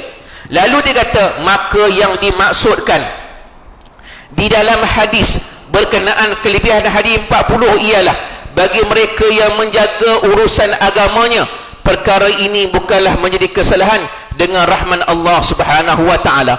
Dia kata dapat 40, hafal 40, maka orang ni dapat kelebihan. Kelebihan apa? Syafaat Nabi, duduk di kalangan ulama. Faham tak ni? Macam-macam kan.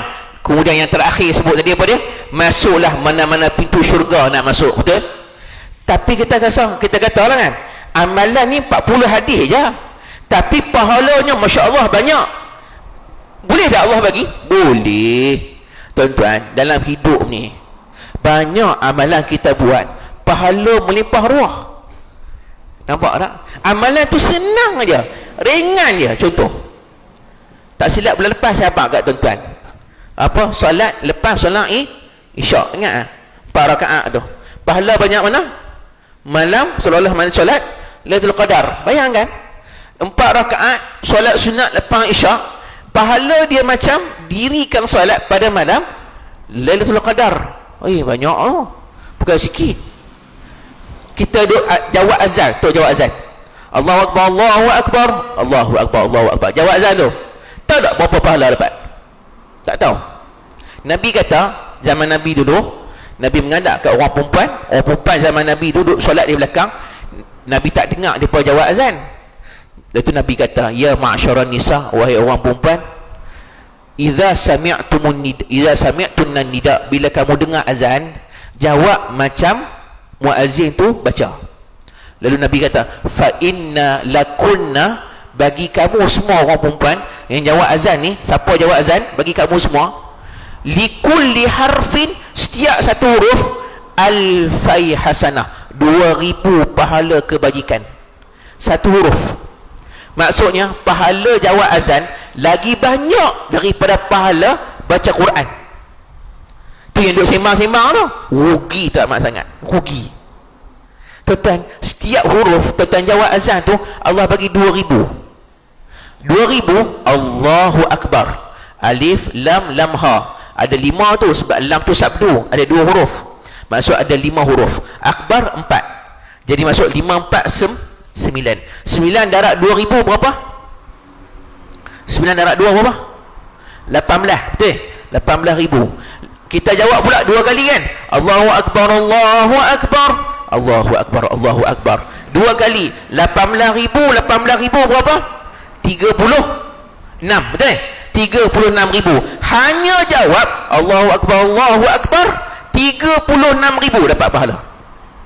Saya bukan suruh tuan kira pahala dah, kita jangan jadi manusia duk kira pahala ya kerjanya. Tapi nak sebut Allah boleh bagi tak satu huruf dengan 2000 pahala. Ya Rabbi ya Karim, rugi no? Maksud dia apa? Ke akhirat nanti kalau Allah timbang amalan kita, amalan jahat lagi banyak pada amalan baik, memang celakalah kita ni. Faham tak ni? Teruk sangat kita ni. Sebab apa? Amalan baik semua Allah ganda. Tapi jahat, Allah Ta'ala kata siapa yang buat amalan jahat, ditulis bagi dia fakutibat sayyi'atun, ditulis bagi dia satu dosa aja. Boleh tak? Baik. Lalu dia kata, pada pendapat saya, dia kata, mana ustaz tak main lagi? Tak main lagi? Kena sambung lagi ni kan? Baca sikit lagi. Dah ustaz tak main lagi, jenuh tu tak nak tunggu kan? Pada pendapat saya, sikit lagi, secara zahir daripada hasil penulisan ulama yang menulis berkenaan hadis-hadis 40 seperti An-Nawawi dan lain-lain menunjukkan bahawa hadis berkenaan kelebihan hari 40 tidak membawa kepada apa-apa makna. Zahir dia tak ada makna apa-apa. 40 tu kita pun tak tahu apa makna dia. Tetapi dia kata oleh itu bilangan tertentu yang dinyatakan dalam hadis tidak membawa apa-apa makna menurut pandangan yang paling tepat. Paling tepat sekali dia tak bawa makna apa-apa. Boleh tak? Maksudnya Nabi sebut 40, 30. Yang tahu makna hakikat sebab 40 tu hanya Nabi yang tahu. Allah Ta'ala ya. Kita tak tahu apa-apa. Menyatakan bilangan yang sedikit tidaklah menafikan bilangan tersebut tidak banyak. Maksud bukan maksud macam tu. Menafikan bilangan yang sedikit, menyebut bilangan yang sedikit tidak menafikan bilangan yang banyak. Boleh faham tak? Contoh, tuan-tuan dengar hadis solat, pahala solat berjemaah. Solat berjemaah pahala berapa? Solat berjemaah pahala dia berapa? 27. Betul ke? Pahala solat jemaah ke tu? Kalau itu pahala solat jemaah, kira sikit ya. Besar lagi pahala solat ba'diyah isyak. Besar lagi pahala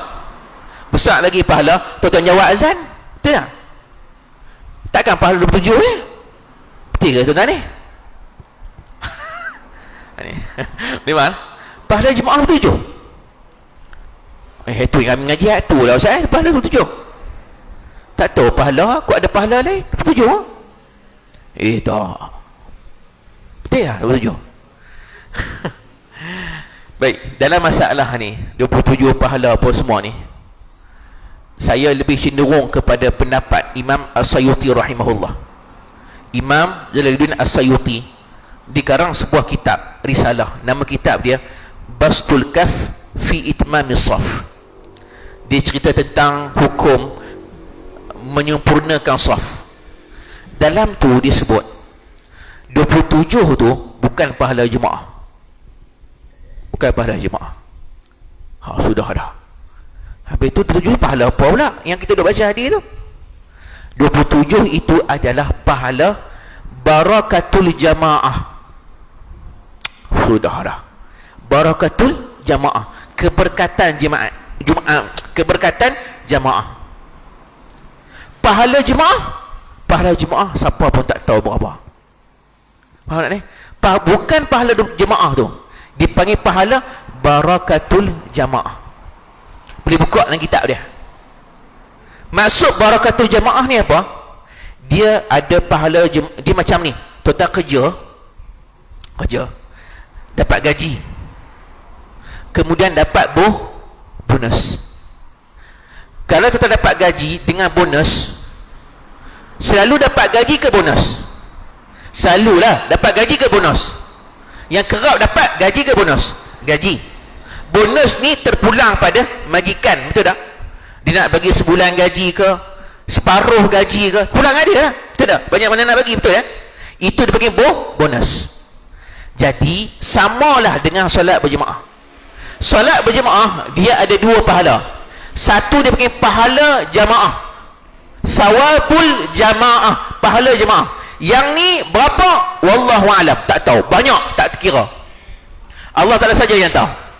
Satu lagi kita panggil pahala barakatul jamaah, keberkatan jamaah. Yang ni, yang tu yang 27 tu, yang berkata yang ni hak ni dia panggil bonus. 27 tu bonus, bukan pahala jemaah. Maksud dia, kalau Allah nak bagi, dia tak akan bagi komplit. Faham tak? Ulama sebut, kita kalau nak dapat pahala jemaah, sekurang-kurang dapat pahala jemaah macam mana? Kita salat, kemudian kita dapat tahiyat dengan imam sebelum imam bagi salam, betul? Kira dapat tak jemaah? Dapat jemaah. Pahala jemaah dapat tak? Dapat. Tapi barakatul jamaah mungkin tak dapat, sebab dia main lewat. Barakah ni dia macam bonus. Allah nak bagi banyak mana, mungkin dia boleh bagi. Tu kata Imam Nawawi, kata Imam Sayuti, dia senaraikan 27 darjat ni mewakili 27 amalan dalam solat berjemaah. Kalau kita buat 27 ni, dapat 27. Kalau tak buat, tak dapat. Nampak tak? Tapi bukan tak dapat pahala jemaah. Pahala jemaah lain, pahala barakatul jemaah lain.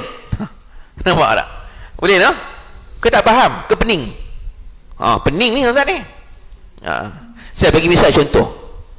Misal contoh pahala jemaah, tuan-tuan ikut imam rukuk, kita pun rukuk. Yang tu adalah pahala jemaah. Faham tak ni? Kita ikut segala pergerakan imam, itu semua pahala jemaah. Tetapi kata Imam Sayuti, kalau kita pergi masjid, kita pergi awal daripada waktu dia, kita dapat pahala barakatul jamaah. Kita jalan kaki pergi masjid, setiap langkah tu itu pahala barakatul jamaah. Kita jawab azan, iaitu pahala barakatul jamaah, bukan pahala jemaah. Pahala jemaah yang kita dok buat dalam solat jemaah. Faham tak ni?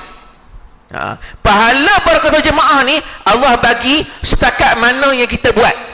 Yang kita tak buat, dia tak bagi. Mungkin ada yang datang dapat 27, ada yang datang dapat 20, ada datang dapat 10, ada yang datang dapat 3, ada yang datang apa pun tak dapat, telok. Nampak tak? Boleh faham tak ni?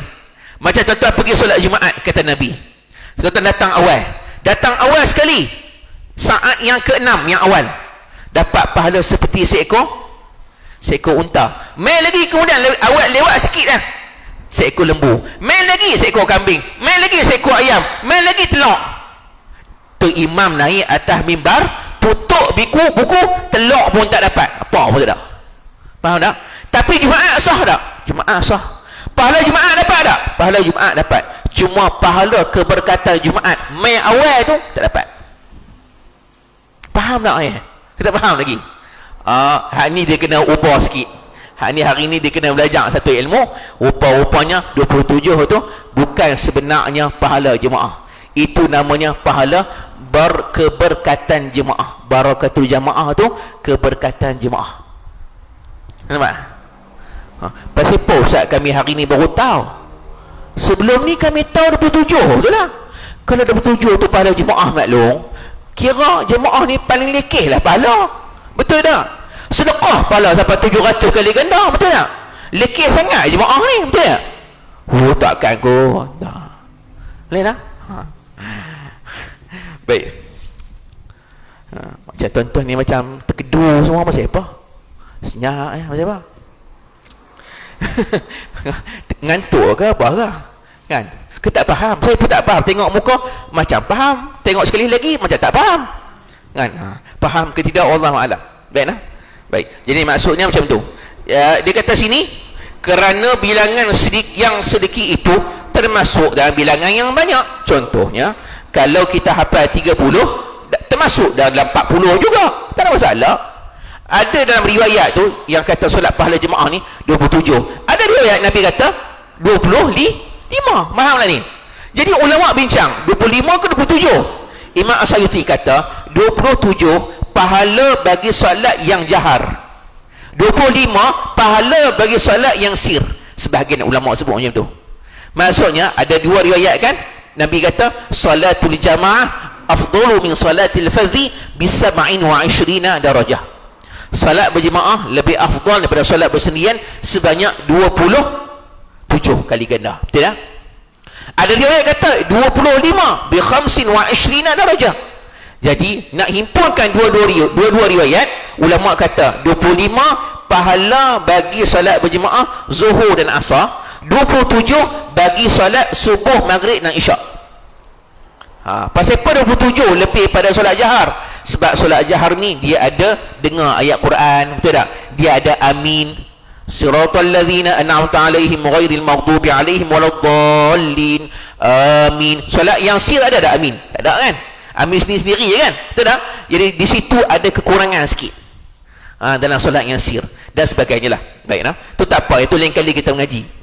Saya nak sebut ni contoh saja.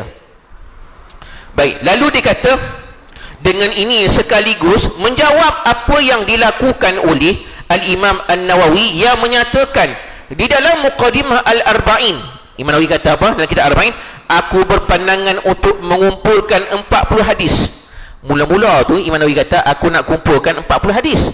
Kalau kita tengok, sedangkan beliau menyatakan 42 hadis di dalamnya, dalam tu ada 42. Dia kata aku dah kumpul 40 hadis. Dia pergi buat Imam Nawawi ni lebihkan jadi 42. Hai, patut 40 je lah.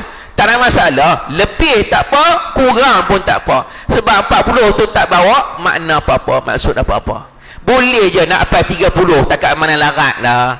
Takat mana larat 20, 20, 30, 30. Takat mana boleh buat. Faham tak? Dan juga ada seorang ulama namanya Al-Imam Ibn Rajab Al-Hambali. Dia ni datang kemudian Imam Nawawi sikit. Dia datang kemudian pada Imam Nawawi. Dia ambil 40 hadis Imam Nawawi tu 42. Ditambah 8 lagi hadis. 8 lagi hadis ditambah. Lalu dia syarahkan. Semua sekali ada berapa? 50 hadis. Jadi nama kitab tu Jami'ul Ulumi wal Hikam. Nama kitab tu. Jadi kitab tu ada di rumah saya. Ada orang mengaji kitab tu juga. Kitab tu dia tambah lagi, jadi cukupkan 50. Tak ada masalah. Ada 50, ada 42. Faham tak? Tak ada masalah. Hal yang sama dilakukan oleh Abdul Ghafir Al-Farisi. Beliau juga meriwayatkan hadis lebih daripada 40. Allah dah sebut tu lah. Baik, kita baca satu dulu. Satu dulu. Dia kata, di sisi ahli tariqat, bilangan 40 mempunyai suatu rahsia yang tersendiri berbanding bilangan lain. Antara dalil yang mereka guna adalah bilangan 40 ni dia ada rahsia. Kita ambil satu ayat Quran ni. Yang lain-lain tu kita sambung lain kali. 4 hari ni akan datang, pada bulan akan datang. Boleh kot berhenti dekat ni boleh no? Tak main juga setakat mana saya nak mengajak kan? Tuan-tuan makan minum dulu lah kan? Kalau ustaz tak main, tuan-tuan balik ya kan? Nak kata apa kan? Jangan marah untuk guru tau. Tuan-tuan kita ni bila mengaji, katalah nak tegur sikit lah ni no? Ni mungkin tak ada kaitan dengan kitab sikit, dia lari sikit lah. Bila kita duduk tunggu ustaz, tiba-tiba ustaz tak main, memanglah dalam hati kita rasa marah. Apa ni, janji nak main tapi tak main, contoh. Janji nak main pukul 10, main pukul 11, contoh. Marah. Tuan-tuan muslimin dan muslimat, tuan-tuan main sini, pertama tuan-tuan niat qasad nak mengaji, betul tak? Niat nak mengaji. Kalau tuan-tuan datang kelas pengajian tak ada pun, pahala mengaji tu dah dapat penuh dah. Pahala mengaji tu dapat sama. Main-main ustaz tak main hari ni lah. Ya ke? Aku duk main juga pagi ni. Tak apalah ustaz, balik motor balik. Alah, semua naik motor, naik kereta, bukan payah mana pun. Bukan rumah dekat apa, dekat Parit Buntak, rumah dekat apa Timur Tebal ke, atau rumah kat balik pulau ke, mana ada macam tu. Semua duk keliling ni belakang. Betul tak? Nak marah apa? Kadang-kadang tu dia pun nak marah. Ustaz kadang ada emergency, tak ada nak habang, dia lupa, macam-macam. Kalau kena kat kita, kita pun gelut. Hari ni saya kelas ni kat 5-6 hari ni, pening pula kan? Kita nak ingat semua, mana boleh ingat kan? Nak kejar semua, tak kejar. Nabi kata, Nabi pernah habang, Nabi kata hadis. Hadis ni ada dalam kitab yang saya habang pada bulan lepas. Kitab yang hadis yang 2 perkataan saja, betul tak? Saya teringat hadis tu sampai Allah. Tu kata senang mengaji kitab tu. Kitab tu kalau mengaji senang. Diingat 2 perkataan tu je. Nabi kata apa? Qaflatun ka ghazwatin. Allah, senang ya. Nabi kata qaflatun ka ghazwatin. Qaflatun ka ghazwatin maksud dia apa? Atau qaflah. Nabi kata balik daripada medan perang umpama berperang. Faham tak? Balik pada perang umpama pergi perang. Maksud dia apa? Kata mungkin tak faham. Nabi dulu, Nabi pergi perang 27 kali dalam hidup dia. Tapi perang semua di zaman Nabi 60. Kebanyakan perang di zaman Nabi 27 tu tak semua berlaku pertempuran. Tak. Dia tak berlaku pertempuran. Macam Badar ada pertempuran, ada mati syahid, ada meninggal, betul tak? Perang Uhud lagi ramai mati syahid, 70 orang sahabat Nabi. Perang Khandaq ada pertempuran sikit, nampak tak? Tapi tak semua perang ada pertempuran. Contoh, Nabi pergi satu perang, nama perang ni perang Tabuk. Perang Tabuk. Jarak Tabuk pada Madinah 900 km, jauh. Nabi naik dengan sahabat unta, seekor unta kongsi 3 orang, berjalan 800 km. Perang paling jauh perang Tabuk lah. Nabi nak berperang dengan puak-puak Rom yang turun landing dekat Tabuk. Masa berjalan tu berapa lama ambil masa? Dekat hampir sebulan, 4 minggu, 3 minggu, 800 km. Berhenti sambung balik. Seekor kongsi 3 orang, berapa lama boleh sampai? 3 orang kongsi tu maksudnya seorang naik, 2 orang berjalan. Dia yang naik ni turun pula, yang nombor 2 pula naik. Macam tu lah, gile-gile sampai ke Tabuk. Sampai kat sana tinggal unggun api lah. Pok-pok Rom takat pengecut balik lah. Nabi kata kat sahabat, tak apalah, kita tunggu jap. Dalam 10 hari ke 7 hari ke 4 hari ke, tunggu kok depa patah balik nak lawan kita. Tunggu, depa tak main-main sampai ke sudah. Lari. Tapi panggil perang tak? Panggil perang. Panggil perang Tabuk. Nabi pula sekali panggil sahabat, jom kita balik ya. Pergi saja, tak perang, balik itu ya. Nampak tak? Pergi saja. Tapi Nabi kata apa lepas tu? Qaflatun ka ghazwatin. Kita main ni tak jadi perang pun kira pahala perang sama. Nabi kata main tu kira tak pergi perang dapat pahala perang sama. Tak sama macam pergi perang Uhud, perang Badar, tak kurang sikit pahala. Nabi kata masa Nabi jalan nak pergi Tabuk tu, setiap lorong Nabi lalu, lembah Nabi lalu, bukit Nabi panjat tu, Nabi kata, wahai sahabat, kamu tahu tak, di dekat Madinah, inna fil Madinah, kat Madinah tu ada beberapa golongan, kumpulan, mereka ni kanu ma'ana, mereka ni bersama dengan kita sekarang ni, walaupun jasad mereka tak ada dengan kita, ada dekat Madinah, tapi sebenarnya mereka dengan ada kat kita.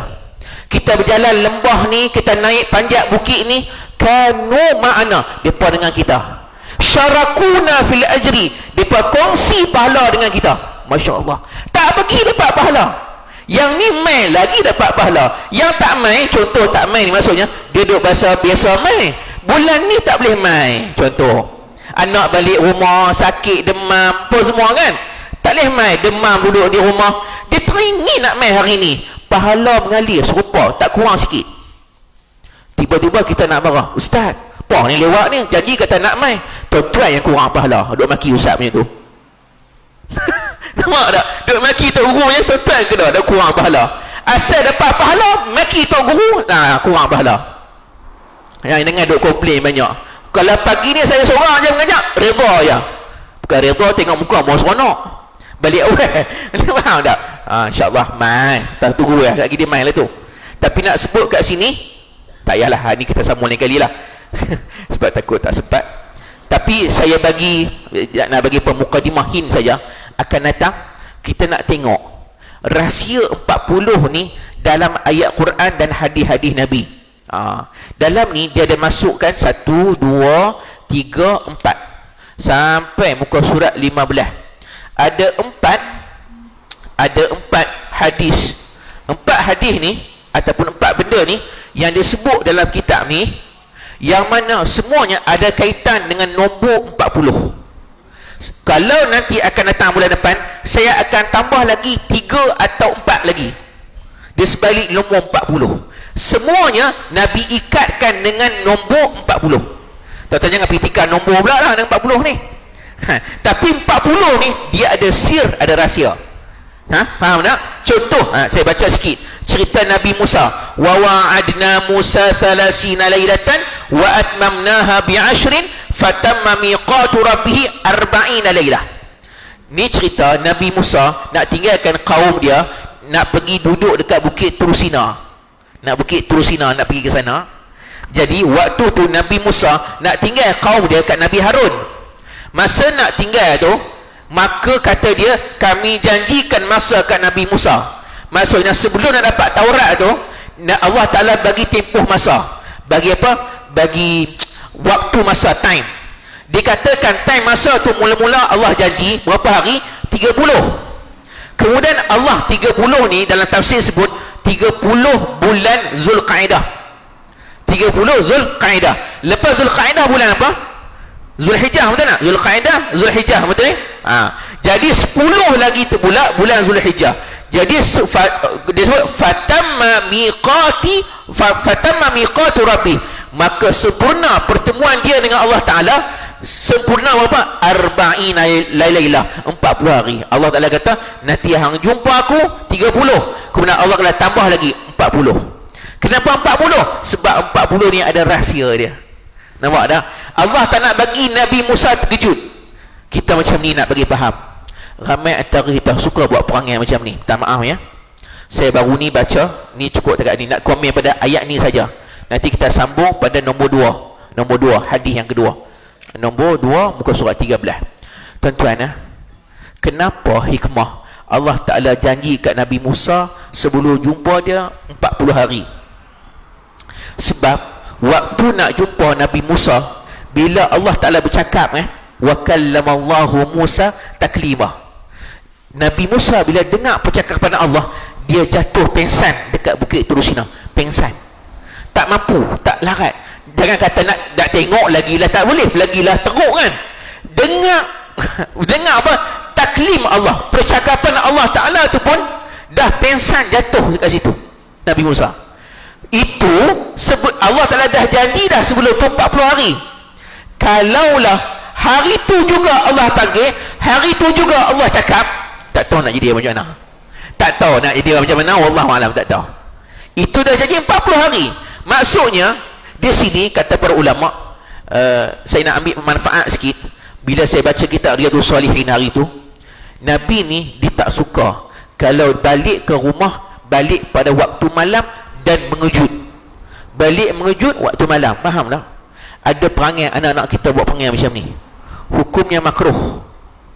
Isteri, suami keluar, dia pergi mana-mana, dia kata nanti abang balik, abang habaq contohnya kan, dia pergi outstation, dia balik dia tak habaq, dia main pukul 12 malam, bini tengah tidur, pintu rumah kunci, awak ni hang kata balik tiba-tiba apa siapa?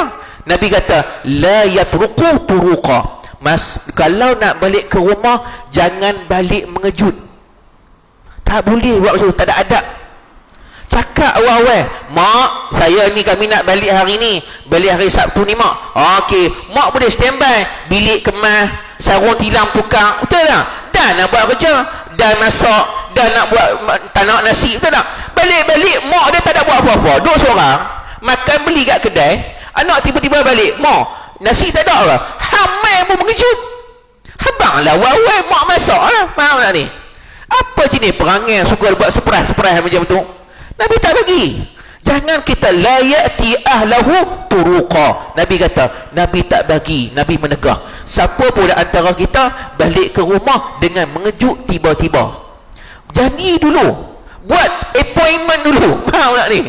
Kau dulu, mak kami nak balik minggu ni. Okey, hari apa? Hari Khamis, lebih kurang petang lah mak. Pagi-pagi tu kami bertolak, petang sampai lah. Habang begitu siap-siap. Mak ni tak ada kelas muslimat, bolehlah orang kata, bolehlah tak pergi dulu, tunggu dia rumah ni, main rumah tengok-tengok kunci rapat. Mak dia datang kat kuliah Zuhar pagi ni, balik-balik tengok anak balik, anak tunggu kat luar menung dah berapa jam dulu kat rumah tu, nampak tak? Pasal apa tak abang, mak ada kuliah Zuhar pagi ni, dia kata kalau habang mak tunggu lah, betul tak? Ada apa macam tu? Sama dengan suami ke isteri pun, semua sama. Jangan kita pergi rumah orang mengejut. Kau dulu tanya dulu ada tak di rumah. Jangan. Kita sekarang ni ada call, ada mesej, takkan tak boleh nak buat macam tu, nampak tak? Jangan kita duk rasa macam bagus buat macam tu, tapi tak bagus. Saya duk tengok kat TikTok anak-anak ni, mak dia tanya balik tak ni waktu PKP, pasal habis boleh rentas negeri tu kan. Oh, kami tak balik mak, kami tak boleh nak balik lagi, ada kerja lagi pun semua. Dia boleh tipu mak dia. Satu, tipu dah. Nombor 2, pakat balik serentak. Masuk dalam laman rumah, buatlah TikTok kan, seronok. Mak ni keluar terkejut anak dia balik, nak bagi terkejut orang tua tu. Benda macam tu bukan benda bagus, bukan benda yang bagus. Cakap elok-elok, mak kami nak balik minggu ni, biarlah kita cakap daripada kita buat mengejut macam tu. Bukan itu cara Islam, itu cara prank orang-orang kapiak. Ni prank ni bukan cara Islam. Nak prank orang pula kan. Ni satu masalah. Allah Ta'ala pun nak jumpa Nabi Musa, janji 40 hari sebelum nak jumpa, habaq siap dah 40 hari. Nampak tak? Kita ni nak janji dengan orang, samalah tuan-tuan, macam kuliah ceramah. Tanya dulu ustaz call, ustaz boleh tak? Tanya jangan tak buat senyap je. Tanya ustaz boleh tak main minggu ni, ustaz main tak, datang tak minggu ni, habaq tanya awal. Nampak tak? Wallahu a'lam bisawab wa ilaihil marji'i wal ma'ab. Nampaknya tak meh juga ustaz. Saya kena berhentilah sebab saya ada kuliah lagi lepas ni kan, ada kuliah lagi di Bukit Jana. Jadi insya-Allah setakat tu saja, kita jumpa lagi pada masa dan waktu yang lain. Ada nak tanya soalan? Sebelum nak usuran, ada nak tanya soalan? Tak ada? Bukan senang saya nak buka soalan ni. Kalau Ustaz Mai tak boleh buka soalan. Nak tanya apa jua nak tanya boleh tanya. Malu nak tanya? Ada angkat tangan angkat muka pula tu. Kan? Tapi kena cakap kuat sikit ya. Nak tanya? Apa dia tu? Boleh? Nak tanya? Cakap baru bagi mic tanya. Tak apa lagi ada mic. Maklum cakap dengan mic. Tak, bukan senang buka soalan. Satu soalan jadilah. Ya. Ni Ustaz, saya nak tanya masalah pergi umrah. Umrah? Umrah. Okey. Okey, jadi macam kita adalah sanggup paut kan. Dia Tak pergi apa. Tanya apa pun tak apa. Ni sesi soal jawab. Dan tu dia tak bagi tahu kepada ahli keluarga ataupun sesiapa lah, jiran sendiri, semualah kan. Kena adik-beradik lah. Dia pergi gitu ya? Dia pergi macam tu. Jadi si macam adik-beradik, macam adik-beradik lah, biasa cakap saya lah senang. Dia tak bagi tahu. Dia tak habaq. Macam kita terasa lah. Terasa lah. Kenapa dia tak habaq? Habaq lah. Dia pergi. Jadi dah balik dah pun orang dah. Dah balik baru habaq. Balik baru dah habaq. Tapi dia kata sebab PKP inilah, dia kata 2 minggu untuk balik dengan pi dia tak boleh kita pergi jumpa dia, dan dia nak balik pun kita tak boleh jumpa. Dia kata macam tu. Tapi betul. Tapi asalah kata apa salahnya call bagi tahu kan. Mesej ke jadi ya. Jadi kita tu bolehlah doa kan. Tapi betul. dia tak beritahu. Jadi saya nak tahu apa kira salah Hukum. ke macam mana. Hukum salah dia. Baik, Itu ya. baik. Okey, masa Ustaz. Sama-sama. Bagus. Itu satu soalan yang bagus. Ada kaitan dengan terakhir ni lah. Bukan tak ada kaitan langsung. Ada kaitan yang terakhir, yang cerita Nabi Musa tadi. Pasal pergi umrah mengejut tak 4 orang. Saya pernah kena ada seorang sepupu duduk di kampung. Dia jemaah tabligh. Tabligh ni dia sakut beg, dia pergi mana dia tak tahu. Dia berjalan dah. Dia bila khuruj keluar 40 hari ke 4 minggu ke 4 bulan ke, dia merata pergi. Bila dia keluar, jadi mak dia cerita ni, cerita saya pula no, cerita saya no. Mak dia risaulah. Ni laki hang pergi mana? Itulah. Mak dia tu mak saudara dia, mak makan. Laki hang pergi mana? Tak tahulah mak dia keluar. Dia kata nak pergi haji waktu tu. Dia nak pergi haji. Sangkut bagnya. Beg galah tu hatu je ada. Dia keluar, naik bas, dia pergi mana tak tahu. Sedang habis-habis tu buka pintu, dah ketuk pintu, buka. Lepas dekat 2 bulan tengok congok depan buka pintu. Mak dia peluk, dia kata, pergi mana lama ni? Mak pergi umrah balik lah. Kalau hang habaq kat airport boleh kami pergi ambil? Tak payah. Kami abang naik bas dia kata balik sini. Ada panggil macam tu. Jenis orang kata lone ranger kita pergi. Dia memang kalau berjalan seorang dia senang jalan macam tu. Jadi jenis tak habaq ke orang. Dia banyak macam tu. Tuan-tuan muslimin dan muslimat. Dia tak habaq tu mungkin satu. Dia takut apa? Dia takut orang duk kirim barang. Itu satu. Dia kata, kalau aku habaq orang kampung aku tak tahu. Jubah ada 10 pasang, macam jasih dia ada. Nanti aku pergi sana tak dan nak buat amal ibadat, dia beli jubah ya, dia kata. Tu risau satu kan. Tapi saya rasa macam ni lah. Pada sudut hukum, sudut hukum maklum pada sudut hukum ni tak ada apa-apa masalah. Kita pergi umrah tak habaq ke orang bukan syarat sah umrah. Syarat sah umrah mesti habaq orang pergi umrah. Tak. Kalau nak habaq jenuh nak habaq. Cumanya kalau kita habaq tu lebih baik. Itu je pandangan saya. Dia bukan tak ada sangkut paut dengan umrah, syarat sah umrah, batal umrah, tak ada langsung. Umrah dia sah semua okey. Cuma masalah dia tak habaq. Cuma implikasi kalau tak habaq jadi macam ni. Contoh, risiko paling besar berlaku kat Mekah ni apa? Kematian. Bila mati, dia tak habaqkan anak-anak, waris-waris. Siapa nak urus jenazah dia? Tuan-tuan pengalaman saya bawa jemaah umrah, berlaku kematian. Dah tentu selalu saya bawa jemaah ada kematian. Yang terakhir tu, jemaah yang terakhir saya bawa bulan 1 tahun lepas. Bulan 1 2020, sebelum PKP bulan 3 tu kan. Saya sempat pergi umrah bulan 1. Ada seorang jemaah saya orang Kedah, Al-Ustaq, dia meninggal. Dia kali pertama pergi umrah, meninggal di Mekah Al-Mukarramah. Lepas dia buat umrah kali pertama. Lepas habis buat umrah, macam Nabi kata, lepas habis buat umrah ni macam baby yang baru lahir, bersih suci. Betul tak? Dia nak kata takdir meninggal tu, anak isteri dia turun pergi solat maghrib, dia kata tak larat nak duduk kat bilik ya. Solat kat bilik kat hotel dekat ya, Sofwa Tower depan masjid tu. Duduk atas kursi macam ni lah. Duduk sandak atas kursi. Sandak tu meninggal. Bukan tidur tapi ada kat sejarah, duduk atas kursi macam ni, sandak sambil tidur, tak lama kejut-kejut meninggal. Jangan duduk baring. Gurau je maklum lah. Pakai tak berani mereka nak tidur kan. Tak apalah, tapi nak sebut dia baring meninggal. Dah tu dia panggil saya naik atas, urus jenazah apa semua. Dia demai sekeliling anak bini. Kalau jenis macam tadi, dia pergi tak abang kat waris, kat abang kat adik-beradik, pergi seorang-seorang Lone Ranger. Kalau mati, siapa nak tahu dia mati? Betul tak? Macam mana isteri kat rumah ni, kalau isteri tak tahu suami pergi umrah, tak, isteri pun dia tak abang, bayangkan dia keluar hilang gitu ya. Contohnya dia tak tahu status dia apa, isteri lagi ke, kawan dah meninggal dah, nak hubungi waris tak ada nombor. Faham tak ni? Masalah besar. Tuan-tuan jangan rasa bila kita keluar musafir tu tak habaq ke orang. Ingat tuan-tuan, hidup senang, tak senang. Berlaku apa-apa kat tengah jalan, siapa nak tanggungjawab? Banyak kes, semalam kes seorang meninggal dekat Rawang, waris tak ada, dia berbubuh dalam kat arena Rawang. Rupanya orang Tamaria Jaya dekat Sungai Petani. Alhamdulillah malam tadi dah urus jenazah, meninggal dekat arena Rawang. Siapa pun tak tahu waris dia apa, nombor apa. Faham tak? Kalau ada orang terdekat boleh habaq, boleh tolong. Sakit, demam, meninggal, itu yang paling utama sekali. Tu Nabi kata, bila kita musafir, jangan musafir seorang diri. Nabi kata, antara perbuatan makruh dalam musafir adalah bermusafir seorang diri. Bawa kereta seorang-seorang pergi Kuala Lumpur, pergi Sungai Petani apa semua, tak ada teman kat sebelah kiri kanan. Bawa juga teman 2 orang. Backup, orang kata backup bukan apa, musafir tu jangan seorang diri, makruh. Hatta untuk lelaki pun tak boleh buat macam tu. Jangan buat berani sangat.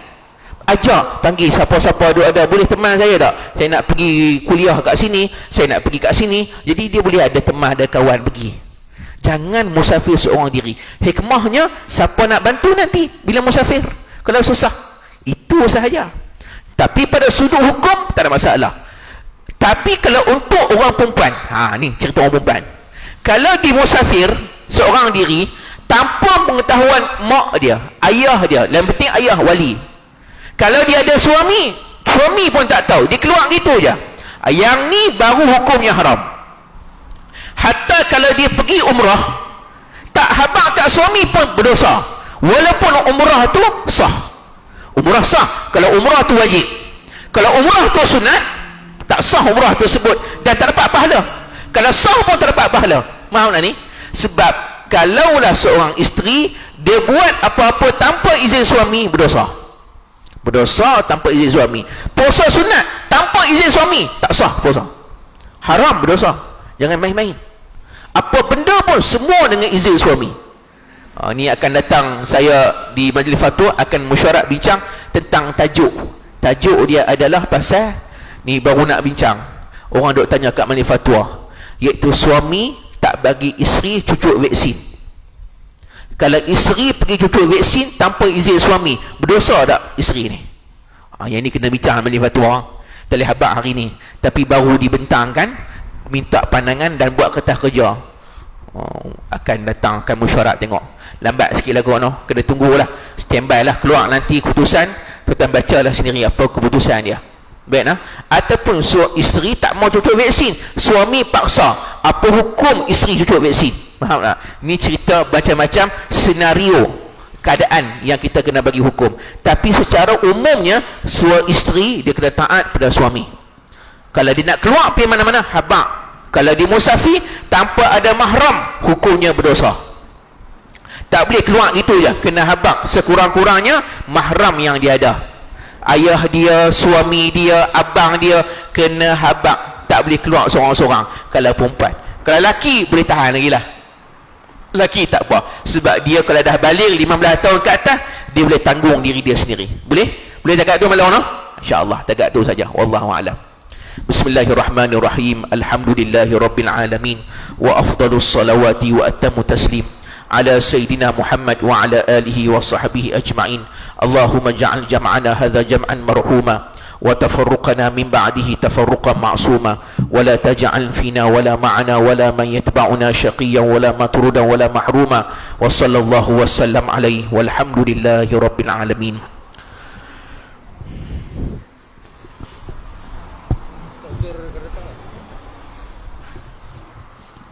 Alhamdulillah